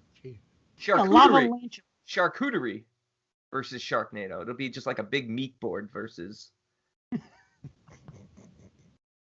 Well, why not combine this? A haunted house like this. The Saw is haunted. Like I said, that could be a hint for what this was going to be. I said on the page the one time. Why not have a fucking franchise that's a haunted house, but also has fucking cannibals in it. It has a fucking chainsaw wielding killer in it. So it's haunted. It's half slasher, half haunted house. How about half slasher, half shark film? That's actually, it's funny that you say that, Dave, because that's exactly the other thought process for the you know, when I was saying I don't know if I want to do the hodgepodge movie idea, because I actually think it will be more work and harder to, right. It might be easier to write, but it actually might be harder to actually get enough people and whatever, that I was thinking of a supernatural slasher, because again, from a hodgepodge standpoint, there's always been supernatural elements, but not really like Amityville style, but with a slasher as well. I think that would be kind of cool. They try to do it with Freddy later on. Remember, they tried to make it about the house, like that's his house. No, it's not fucking his house. It's only his house because fucking Nancy lived there, and because the father fucking lived there and put his glove down there. You know what I mean? But I mean, that didn't they try to like wedge that in where the Freddy and the house right. That's probably good. Yep. How about it turns out that it's not supernatural and the killer is Mr. Craswell from Amityville 3. Mr. Craswell. And it was just a bunch of people running around with orbs, and they take pictures at the end. That's how they uncover the Oh, yeah, 2 funny things I forgot to mention about Amityville 3. Number one, when they're doing that thing and they're exposing them, they're sitting there snapping pictures, and you hear the Polaroids coming out, and you see the fucking lights flashing, and the woman is sitting there with her eyes closed, still chanting. How would she not see fucking flashbulbs? Even when your eyes are closed, you know fucking someone. Well, even the husband's like, "Oh, shut up, Emma." Right? going on and on, and I'm like, what the fuck? She's trying to sell it. Yeah, he's like, oh, shut up, you old bat. Oh boy. Oh, And, boy. and how funny is it? It's pretty dark though when she spits on her. Oh, Like, yeah. that was a tonal change right there. Yeah. Lorraine Warren would not do that. I'm sorry. She would not spit on somebody. She has a little class. Anyway, the other part that's funny is when the guy goes in the basement, the realtor, and the way he looks when he falls into the fucking well. It's the clumsiest, stupidest looking fall, and it breaks like, whoa! It looks like fucking like Aunt Judy would look like if she was there. No, Brandon, appreciate your life. Don't step in this house. Oh, you know. I don't know. Aunt Judy. Eddie. Fuck. Yeah, good old Aunt Judy. Okay, well, anybody have anything else to say? B, you got anything?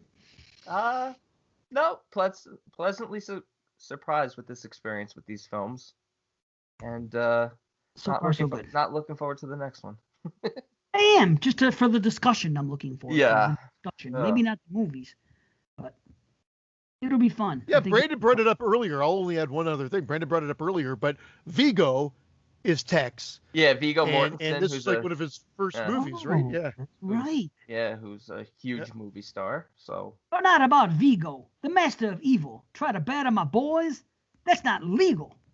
Sorry. It's funny. Leatherface had a case of the squeaky legs here, but if you remember, then Vigo went on to Carlito's Way, and he had a case of the bad legs. Carlito, I'm in a fucking jam, man. Awesome. I can't fuck. I can't walk. I can't fuck. Well, that's good. I gotta go watch Carlito's Way again. But his burns healed up nicely. My legs, Carlito, they're toast. Fuck. Yeah. Toast fuck. They're toast. Fuck. A little toast fuck action. Oh, speaking of toast fuck, it's almost Christmas time. Are you gonna have some toast, you fuck? It's almost Christmas time. It's not even close to Christmas I know, but that's... You want to wedge that joke I just want to wedge that in because that's Dave's favorite. It's almost Father's Day. Maybe on Father's Day I can treat the toast. Nice Father's Day treat. Some toast fuck. Nah, it's got to be Christmas morning. It's part of the I experience. can't believe that. I genuinely thought of like all my answers. I thought people were going to make fun of me for saying candy corn Halloween time because it's so seasonal and you can't really find it. And then this guy busts out toast. And I'm just like... Italian toast, though. Italian no toast. sauce fucking wings. Yeah, no sauce wings. What's your favorite sauce to put on barbecue wing? Have you tried that no sauce wing? I'm Make just it looking good. People don't realize it. If you have one at your house, an air fryer, whatever the fuck that is, I don't know if that'll work the same way. But if you have a deep fryer at your house, or however it is, you get a fucking wing. Just try. Just take one wing, fresh out the fucking thing as soon as it dries, all crispy, and eat it without sauce. Just one. I'm telling you, you'll love it. Drumstick or a flat? I think a flat. I think a flat is better. My buddy gets so annoyed at me when I call them flats. Why, they are. I know, but it's just a fucking chicken. Those are my favorites. I like those ones better. You like the flats better? I actually like the flats better as well. I like them both. I go back and forth on it. I mean, if I'm going to go reach for one, I'm reaching for a flat first. Always. Always. I've never called it a flat before in my fucking life. Until now, but I just call it the other one. Yeah. Not the drumstick. I'll eat this one. Sometimes I reach for a flat and I miss because I was flat-footed. It ends now. Bash your fucking head into the mic, please. Thanks, guys. We love you. School. Yep.